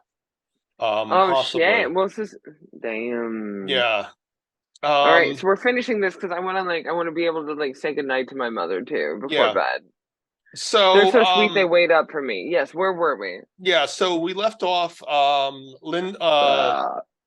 What is her name? Linda. Linda. Yes, Linda with a Y. Yeah, so Linda is in bed, and it's funny when you have names like that because if not for the closed captioning, I would have never known that her name was spelled with a Y. Well, Linda should not be spelled with a Y. It's like how like people spell their name Chelsea with a Y at the end, or like as opposed to EA. Yeah, like, I was going to say you told me about that, but I've still never seen anyone do that. That's why this is the only time I've ever seen. So, like, rest in peace, my aunt Linda, my mom's eldest sister, Linda. This is the first time I've ever seen Lynda, and I'm like, that's wrong. But so Linda's in bed, and she's expecting her beer, and then Michael comes to the door, and he's wearing the sheet over himself with the glasses on. Is this some kind of joke? And I was like, oh, and then I thought about the clown in the beginning as him as a kid, you know, and I was like, oh, so he's always played dress up. Because I just thought it was corny and fake and like silly, and then like I thought about it as like an intellectual and as a filmmaker. I was like, no, this pays homage to him as a kid playing dress up. It's fine. Yeah, Rob Zombie actually makes a huge deal of him putting on masks all the time in the remake of that, which we'll see next week. But it's but we'll see next such a long time. Yeah, but she gets annoyed. There's no answer, and so she's gonna go call Lori.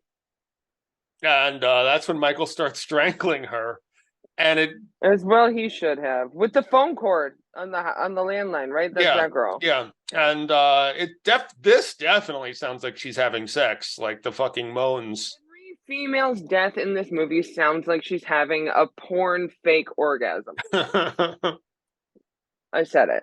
So Michael listens on the phone briefly. Lori tells the kids to go to sleep, and now. Meanwhile, at the Myers house, Dr. Loomis is waiting until he sees the car somehow 3 blocks down, which means he must have excellent fucking vision. Well, yeah, he probably does. A car 3 blocks down in the dark. He probably does. I mean, I could probably do that. Yeah. So, he's running. Yeah. Oh, go on. And he's way too calm about it. That's the issue. Yeah. Yeah. So Lori gets the keys and she decides she's going to go to the Wallace place. And like this is where I realized just how much heavy lifting the score is doing. Everything is the score. Well, that's what you learn. That's what I learned early on because like when I was born, like Halloween was already this massive franchise, right? So and then growing up, it was something that was just taught to me that the score in horror movies is everything, and I feel like this is maybe something that started that. Mm-hmm. You know, the score is the lead of the movie. Oh, I mean, definitely. You need a great score in every horror movie, otherwise it's just like, what the fuck am I watching? Well, yeah, I mean, if you look at films before this, you know, nobody looks at, say, Texas Chainsaw Massacre and talks about the score. Talk about Sally's white pants. Yeah, you know. That's me, sorry. But you know what I mean? Like no one looks at, you know, even like that. It's such an important part of horror these days, and it's one of the reasons why the Hellraiser, when they got straight to video and they lost the rights to the Hellraiser theme, why it was such like it felt like a downgrade. It felt like a huge downgrade when it went. And that wasn't even their fault. The filmmakers didn't know that it was going to go so well, and then they foolishly they got fucked. Yeah. So Laurie's going to the Wallaces, and I don't know where you are in my notes, so keep continuing. I'll catch up again. Well, she rings the doorbell. She's calling for Linda, calling for Annie, and she sees the back door is open because no one in this town ever shuts the back door of their house. No, never shuts the back door. I mean, there was one podcast where we talked about so apparently people don't lock their doors in this town because we're so used to New York City culture and all that. Yeah. And there's a house I spend a great deal of time at that's 20 minutes down the road from where I am now, and they don't lock their cars. They leave the key in the car. They don't lock their doors. Oh my God. Yeah, they still exist. And it's blasphemy. I'm like, what? But they don't leave their doors ajar and open. Yeah. Well, the one thing that occurred to me here, so Michael took Bob down from hanging on the wall, but he also took the time to clean up all the blood off it too. Because if you're piercing someone with a knife through the wall, it's going to be pretty fucking bloody. And you probably have little wood chippings on it too. Yeah, but Michael took the time to clean all that up. So I guess he's very courteous as well as being a psychopath. He's a family man. Yeah. So he walks up the stairs. Well, she walks up the stairs, and there's a light on the bedroom. And Annie is dead in there with Judith Meyer's gravestone in bed above her. Yeah, and the thing that made me so I mean it's fine because I get it. I can relate to it because we're independent, horror filmmakers. Just how fake that tombstone looked. I was like, oh, come on, because it's Halloween, you know. I was like, you could do better. But I'm like, no, that's literally what, a couple years ago, Charles and I would have to do, is use something that would probably look fake. I mean, it was probably fucking styrofoam or something. Exactly. And it looks every bit of it. But it does. One of the things that you and I have discovered is that a lot of times you have to be really, really resourceful to have stuff that doesn't look fake. Yeah, everything is who you know. It's you have to either be super resourceful or spend a lot of money, And really, there was only, so we've learned this the hard way. Yeah. So Laurie freaks out, as one would. And You'd then hope. Bob is hanging in one closet. Oh, but no, the thing that bothered me is that she thought it was still a joke. All right, meatheads, the joke's over. And I'm like, Laurie, you already know that something is really wrong. You're the one who brought this dude to their attention. Mm-hmm. You know that they're not pranking you.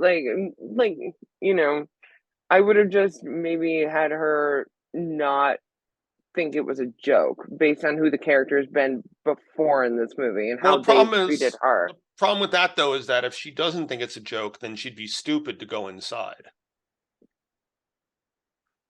Shut the fuck up, Charles. This is. Would they be stupid to leave the door ajar? Well, yes, but I mean, there's a whole lot of sins here. Nobody sins ever. So Bob is hanging in the closet. Linda's in what looks like another closet. Well, he should come out of the closet. Sorry, and well, this is kind of the thing that Friday the 13th ripped off, and that there's always the scene where the person finds all the bodies Jason left. Jason goes to creative hanging bodies solutions all the time. Yeah, that's true. Oh, yeah. I wrote, here's Michael. Oh, when he's going through the door.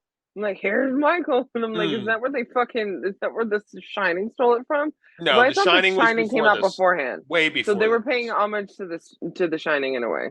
I don't really think it was, because it's not the same type of angles. It's not the same. No, he uses an axe it's an axe. He goes, but he chops through the bathroom door that she's in. That's why I was like, here's Michael. but I mean, There's a correlation. yeah, it's kind of a stretch for me a little bit. Yeah, for you, but no, it makes sense to me. But so basically he stabs her in the shoulder, she falls off the banister and is only limping, which is weird considering I wrote she landed. Yeah, so no, she breaks the glass to open the doorknob and runs outside and calls for help.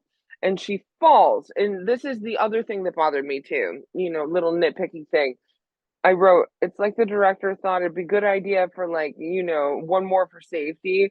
This time, try it where you just fall because it's such a silly cliche fall.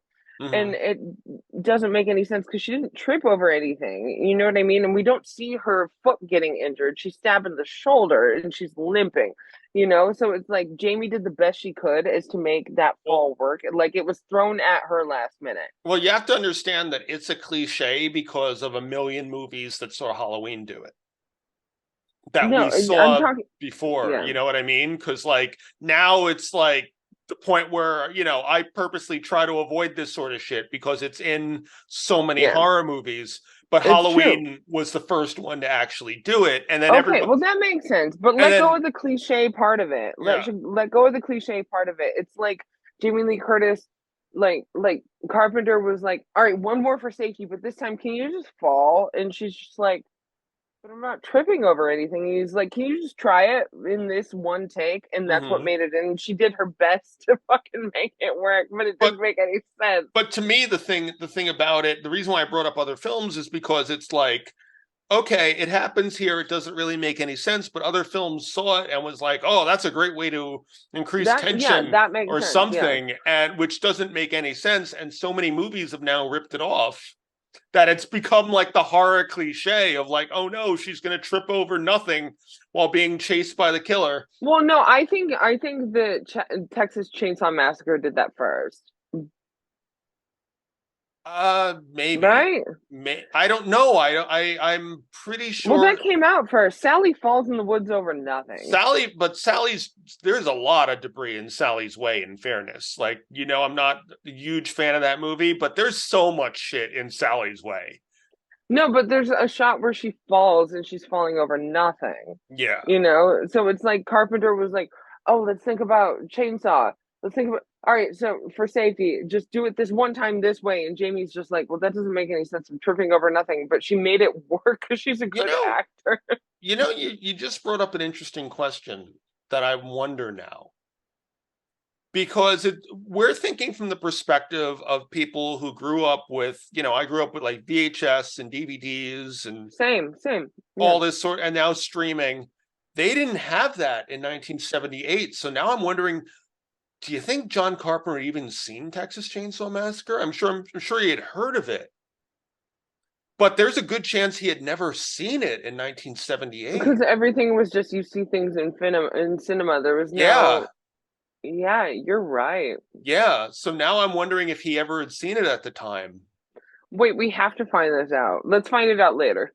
I don't know how we do that without interviewing him, but Well, no, it's probably no. I'm saying we can just find out. Yeah, we can how he could have seen it. I'll look it up.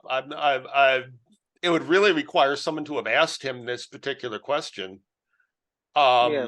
But now it just occurred to me. It's like they didn't have VHS and stuff until the early 80s.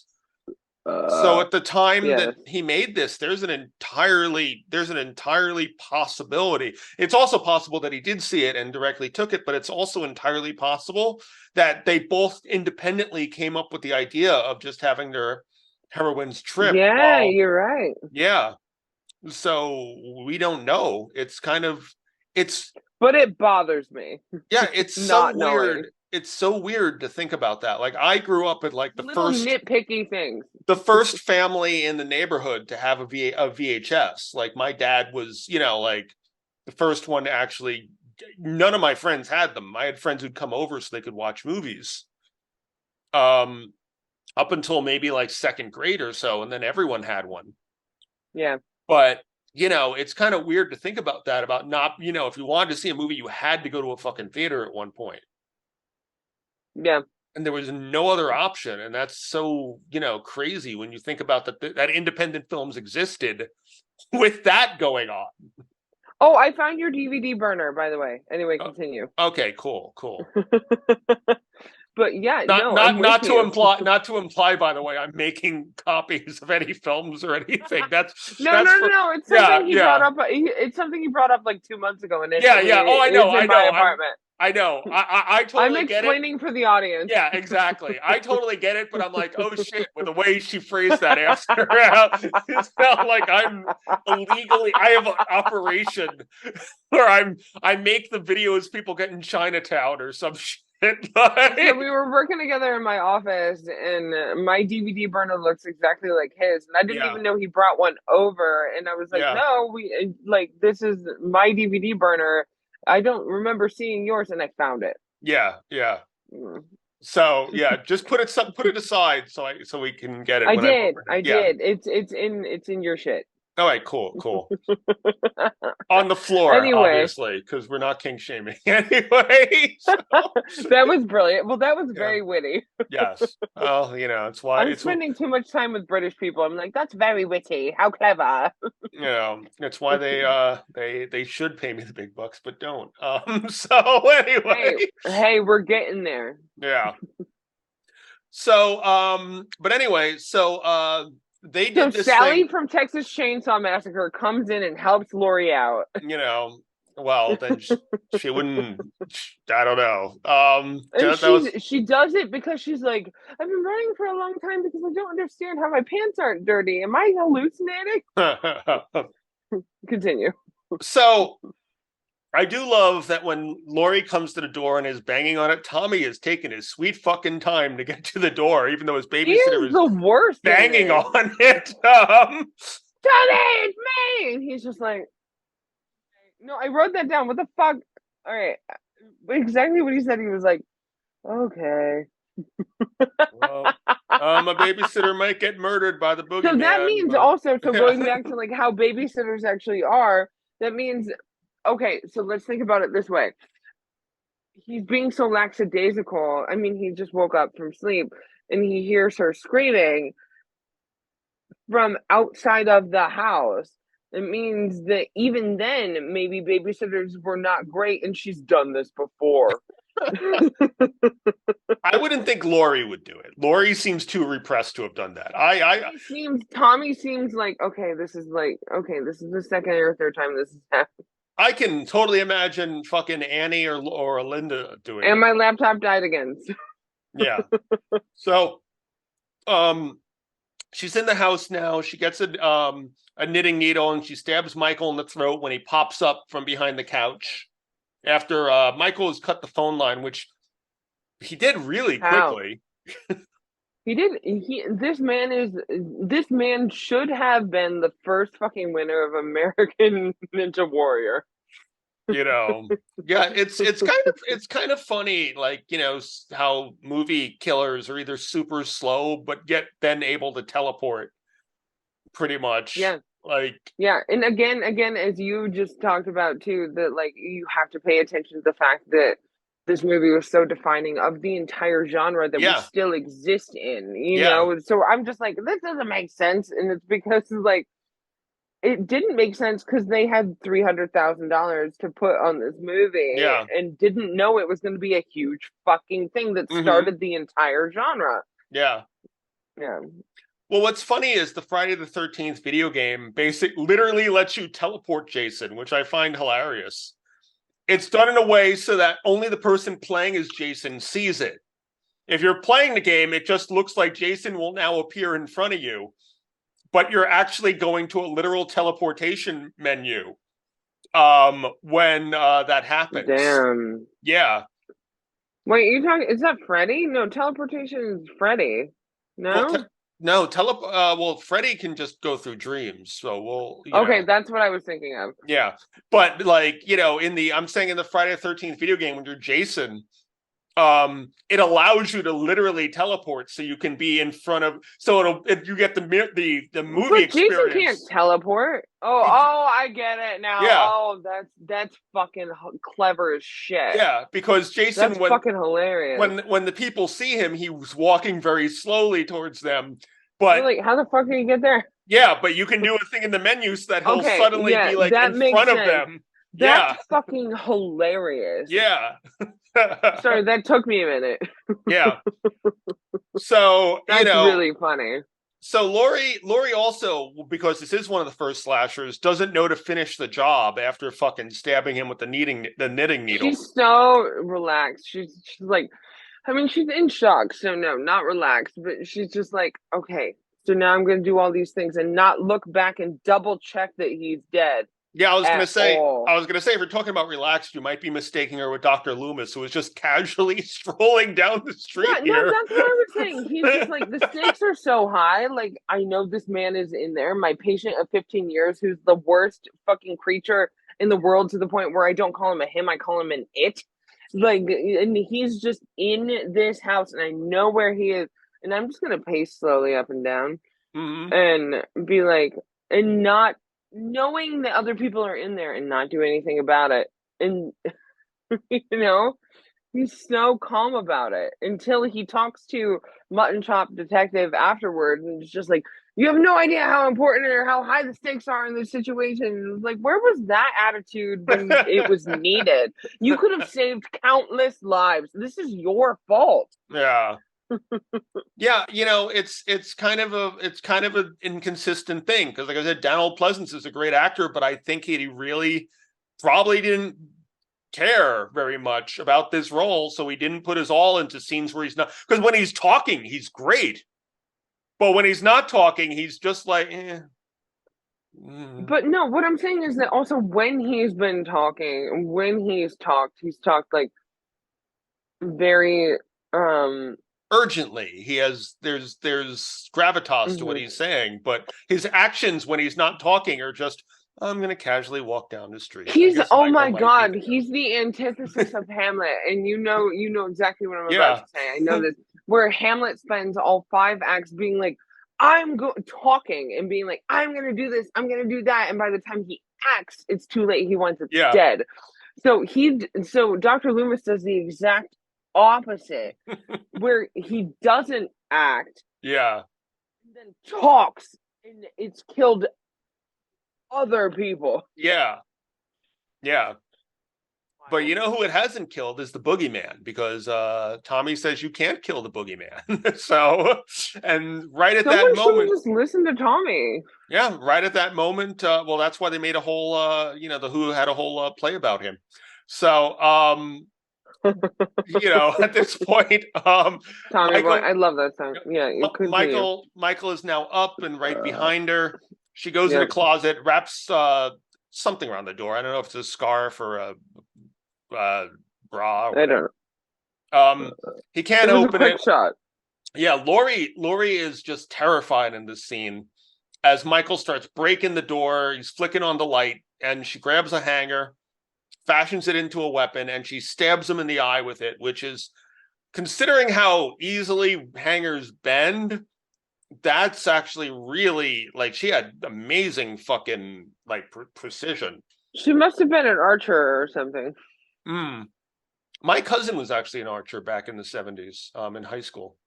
There you go. That's Laurie Strode. Yeah. He drops the knife. She picks it up. She stabs him in the chest, and he walks backward. So Michael, when she stabs him, is just seemingly, he doesn't lay down like someone who you've stabbed. He's just laying like, I'm just going to relax here. This girl, obviously. I'm in Chinatown. Yeah. It's happy ending time. And so she leaves the room. She knocks on Tommy to unlock the door, and tells Tommy and Lindsay, go down the stairs, out the front door to the Mackenzies to call the police. And then Tommy leaves with urgency. Tommy realizes. And then the big issue in this moment is the fact that, like, she doesn't run away too. Yeah. She sends children out into the wild where this man has just murdered people. Yeah. not knowing where he is and doesn't go with them. Yeah. So Laurie's just kind of sitting and trying to recover. And then Michael gets up in a way that was later copied by The Undertaker. That flat, straight up sit. The flat, it's literally just a fucking, like, what's it called? A fucking crunch. What's the, you know what I'm talking, sit up. A sit up, it's yeah. literally just a sit up.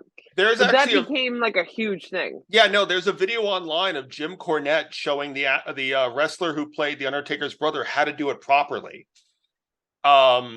Interesting. I want to see that. Send it to me. It's a whole video from like the 90s of him showing him the proper way to sit up and to get that effect.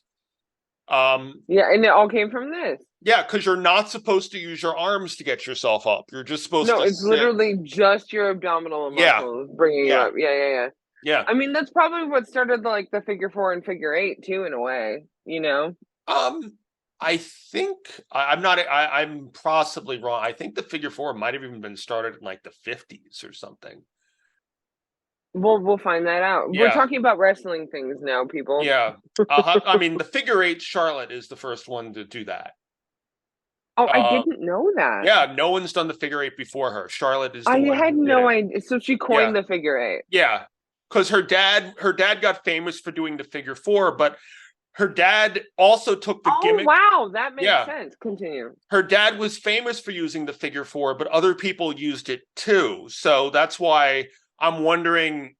The reason why I think it might be from the 50s is because her dad copied a guy named Nature Boy Buddy Rogers. Because, Nature Boy. I know Buddy Rogers. Yeah. Yeah. And I don't know if Buddy Rogers used the figure 4. If he did, then that means because Rick stole Nature Boy, like he's copying too. So Yeah. What's actually interesting is there was also Nature Boy Buddy Landell in the 80s. Right.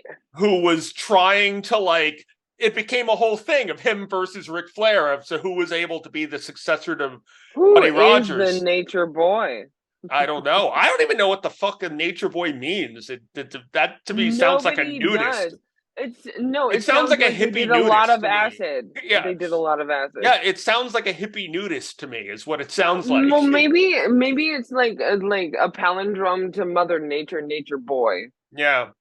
Although it's misogyny, they hate women, clearly. Although thinking about it, I'm kidding. Thinking about it, the amount of times Ric Flair was, apparently running around just wearing his championship belt with nothing under it, that the hippie nudist makes thing. Sense. I'm right. Yeah. So Michael Myers has sex with Ric Flair. Oh no! So and Harvey Weinstein's in the corner with a plant. Yeah. So Dr. Loomis sees. Well, wait for next week for that. So Dr. Loomis sees the screaming children and runs to the house just as Michael stands up and starts walking. No, you're wrong. You're wrong. Sorry, I have to interrupt. Dr. Loomis sees the screaming children run out of the house. Does not change his pace at all. He doesn't even acknowledge the children or question what's going on. He doesn't pay attention to these children. He's slowly walking still back and forth up and down outside the house. He does not run when they run out of the house, when the kids run out of the house. He does not. He does not. I was like,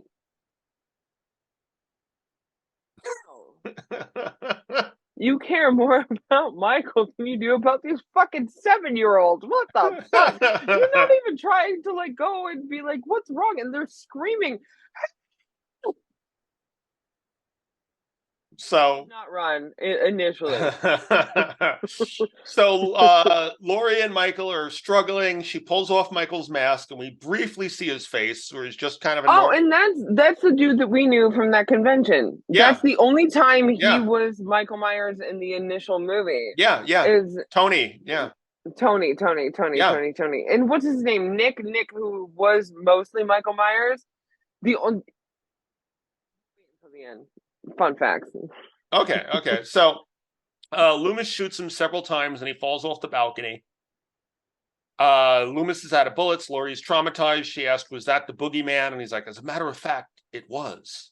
What I was really proud of, though, is that the proper amount of bullets came out of that proper gun, which we don't see in horror movies. I know today. that's a thing that you're always counting bullets. It fucking annoys the shit out of me, and it's something that started the genre. They should have taken that, learned from that. Yeah. Continue. So Dr. Loomis looks outside. Now Michael's gone as the music starts up. And we get a lot of B-roll with Michael breathing as to kind of say Michael could be anywhere as the music plays, and we go to credits. Omnipresent Michael, he's God now. Yeah, but it's a very ambiguous ending. And it's funny too now thinking about the fact that this was such an indie film where you're not guaranteed a sequel. Mm-hmm. Did they end it that way on purpose, or did they just that way because it made the most sense to work with their budget? You know what I mean? Because they weren't guaranteed a Halloween 2 at that time. Yeah, no. The actual thing is the idea was that you couldn't kill evil, and that's what we came about with the story. We're back to the whole idea of Samhain, that Halloween was a night where all the souls are let out to wreak havoc on the living. Then came up with the story about the most evil kid who ever lived. And when John came up with the fable of a town with a dark secret, someone once lived there, and now the evil has come back, that's what made Halloween work, is what they said. So it's basically saying that, it will happen, it will continue. It will never end. Yeah, he's out in the ether. He'll come back every Halloween. Okay, I'm absorbing this because every time I see a Halloween movie, I was like, he's not dead. Well, I don't even want to get into because I didn't know that. Yeah, I don't even want to get into the fucking. But that's the thing. Halloween 2 actually takes place the same night. Halloween 2 starts directly after this film. I know it's in the. That's what I was saying at the beginning of the podcast. They're in the same wardrobe, and when they went to TV, they shot scenes for the original Halloween while they were on set for Halloween 2. Exactly. Which I think is brilliant. That's something we would do. You know? Yeah, but one of the things about that though is that if there had never been a sequel, it basically just says Michael's out in ether every Halloween, something's going to happen. But then the sequels don't really factor into what the ending of the first one kind of implies is going to happen. Until the reboot when we got to Halloween. And we will talk more about that. I have fun facts about that. The direct sequel, when next we talk. Yeah. We stalk. That was Freudian. When next we stalk. But I want to thank everyone for listening. Oh my god! I do. Chelsea doesn't. Chelsea's like, fuck all of you, and run into the shopping mart. I would like to fuck all of you. Yeah, run into the shopping mart with dual middle fingers, just setting shit on fire. But Joan arson. Speaking of me as a teenager, so what the fuck? Yeah. But we'd like to thank you for listening to us discuss the first of several classic horror movies we're going to discuss during the month of October. And we do generally love this movie. Yeah, I'm speaking for both of us. We do really love this movie. Yeah. And I mean, as I said, it's one of those things where as a filmmaker now you watch it with different eyes than. That's the thing. You have to remember that when we do this show to people, we're not just, there's funny stories and anecdotes and all that, and you get to hear our, funny personalities and stuff. But we don't do the show as just like a review show. We're not just like two random people. I like this movie, blah blah blah. I didn't like. We're talking from a filmmaker perspective. Are we? Yes. I have no idea. Well, you know what I mean. The filmmaker would say, "We're trying to teach you people." No, I know. Continue. Yeah. Well, it's one of those things that, you and I have talked about many times about how becoming a filmmaker ruins certain movies for you. Well, no. It ruins every movie for you because you're like, bad cut. There's a bad jump. Oh, there's a jump. The leaf's in her hair. Now it's not in her hair. Why has it been in several different takes where the your steady cam is not steady, bro? Well, it's one of the things, like, I had never noticed how lackadaisical Dr. Loomis was until now watching it as a filmmaker and being like, oh my God, I would be trying to get so much more of a performance out of him, you know? There was no performance until, you're right, when he spoke and he's like, this man's the devil. No, it's an it. It's an it. It's an it. I'm just going to let these children die as they scream running out of this house. I'm like, Donald, how dare you? You know what I mean? Like even if the director's just like, I don't want to lose this, and you know what you're signing up for, you still give the best performance you can. Yeah. You know, but yeah, I mean, well, that was the thing. A lot of talking about Peter Cushing felt the same way about Star Wars. Peter Cushing turned the roll down. You know, yeah, he turned the roll down in this one, but yeah, in Star Wars, where he's Grand Moff Tarkin, many times in interviews he would talk about fucking what's his name, McGinnis, who played Obi-Wan Kenobi. He hated even talking about Star Wars because he considered it embarrassing for him to have been in a movie like that. Well, that's how even like nowadays too, piggybacking off of that, where people, when they're like, if you're in the DCU or the MCU or something like that, it kind of, you know, that it's a huge hit thing as like a career move. Yeah. But that it's not going to be like respected by the Academy or by the union. Yeah. And it ruins a lot of people's careers, because what we've talked about several times in so many other podcasts in the past over the years is that when people get to a certain amount of fame, no matter what they do afterward, you're just like, no, that's just Brad Pitt. You know? Yeah. Like, no, so I get it. I wouldn't say that so much about the MCU, but other big films definitely. No, it is. Yeah. I'm saying it is. I'm going to be like, you know, I've seen Robert Downey Jr. in a million roles, but I'm like, that's Iron Man. You know what I mean? Yeah, like, but think about the fact that, like, no one knew who Tom Hiddleston was before Loki. No one knew who Chris Evans was. You know, the fact that, like, Hiddleston, I would like to say Tom Hiddleston, what the fuck is it called? The Royal Crown or whatever, the BBC anthology about Shakespeare's, like, Henrys in the history thing. His Henry V was brilliant, and that got him Loki. I knew who he was because I knew Kenneth that Branagh, he was a great. Well, because I knew he was a great Shakespeare actor. Yeah. You know, but I mean, well, that's why a lot of the cast was picked from Kenneth Branagh. People don't like Shakespeare, so they didn't know who he was before Loki. But you know what I'm saying? Like, so yeah, you know, I do. Yeah, same thing with like David Tennant, you know, like, or even Patrick Stewart, you know. See, David Tennant is not Doctor. He is the best Doctor Who, in my opinion. But that's because he's really, other than Catherine Tate, is the only Doctor Who I actually watched an entire season of. But I wouldn't have known about Doctor Who if it weren't for David Tennant being a great fucking Shakespeare actor. You know? Yeah. But that's the thing, like, McGinnis, man,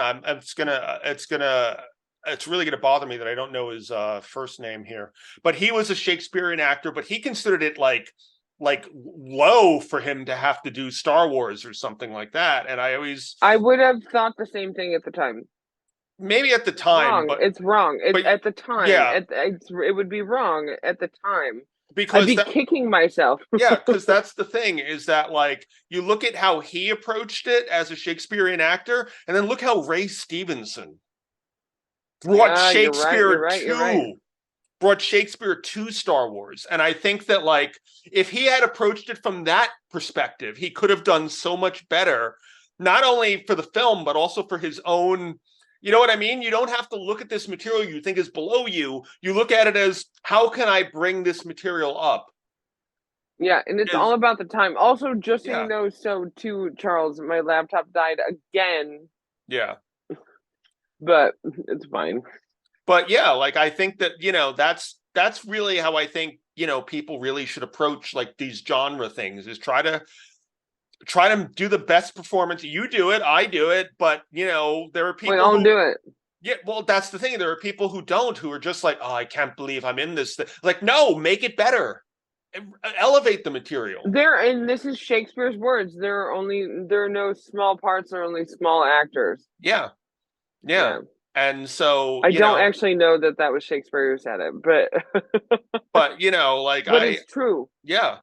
And I think that, like, instead of feeling ashamed of this sort of material, I would have loved if Donald. Yeah, I would have loved if they had put the full effort into it. That's why I said, I think that's why I had to point out to you Ray Stevenson on Ahsoka, because holy shit, was he bringing it and just taking what so many actors would have made a throwaway role, and he made it in that role. He was Judi Denching in that role. I was like, yes, yes, exactly. This is exactly why we make art. He is literally the epitome, one of several epitomes of actors who can do both, stage and film, and like translate what they've learned on either entertainment, like what. Use what they learned in theater and transfer it to film, and then do the opposite too. He does that so well. Yeah. So I kind of wish that was something that, Donald Pleasance had done more of, and, and like kind of just went instead of. It's sad. Yeah. When you're a great actor, instead of just like, oh, well, I guess I have to do this for the money. Like, no, fucking look at it as an opportunity to elevate this shit. I'm the third choice. Like, I need the money there. Yeah, just be like, man, you put 100. You put 100 million% into every role you're given. There are no small parts, only small actors, and that's Halloween. Yeah. So but yeah, no, we do love the film. You never know what's gonna happen when you make an independent film. Yeah. So all you other like indie horror filmmakers who listen to us, you never fucking know. And we are doing exactly what you are doing, which is exactly what Deborah and John were doing at that time. Exactly. You never know. So don't stop. Don't stop doing what you're doing. You never fucking know. Yeah. So Chelsea, where can people find you? I was gonna come up with something else clever, but it didn't work. You can find me at no, fuck me. You can find me at Chelsea.LeSage on Instagram. And where can they find you, Charles? At charles.d.lincoln. And then you can also find us together at CL Squared Productions on YouTube, Facebook, and Instagram. Yes. And then again, please, if you are in the tri-state area, December 16th, 9 p.m., Film Noir Cinema in Brooklyn, New York. Come support us. We will have things for you to sign from other things that you know us from. And there will be a Q&A, and you can meet and greet Charles and I, and then regret it for the rest of your lives. Please.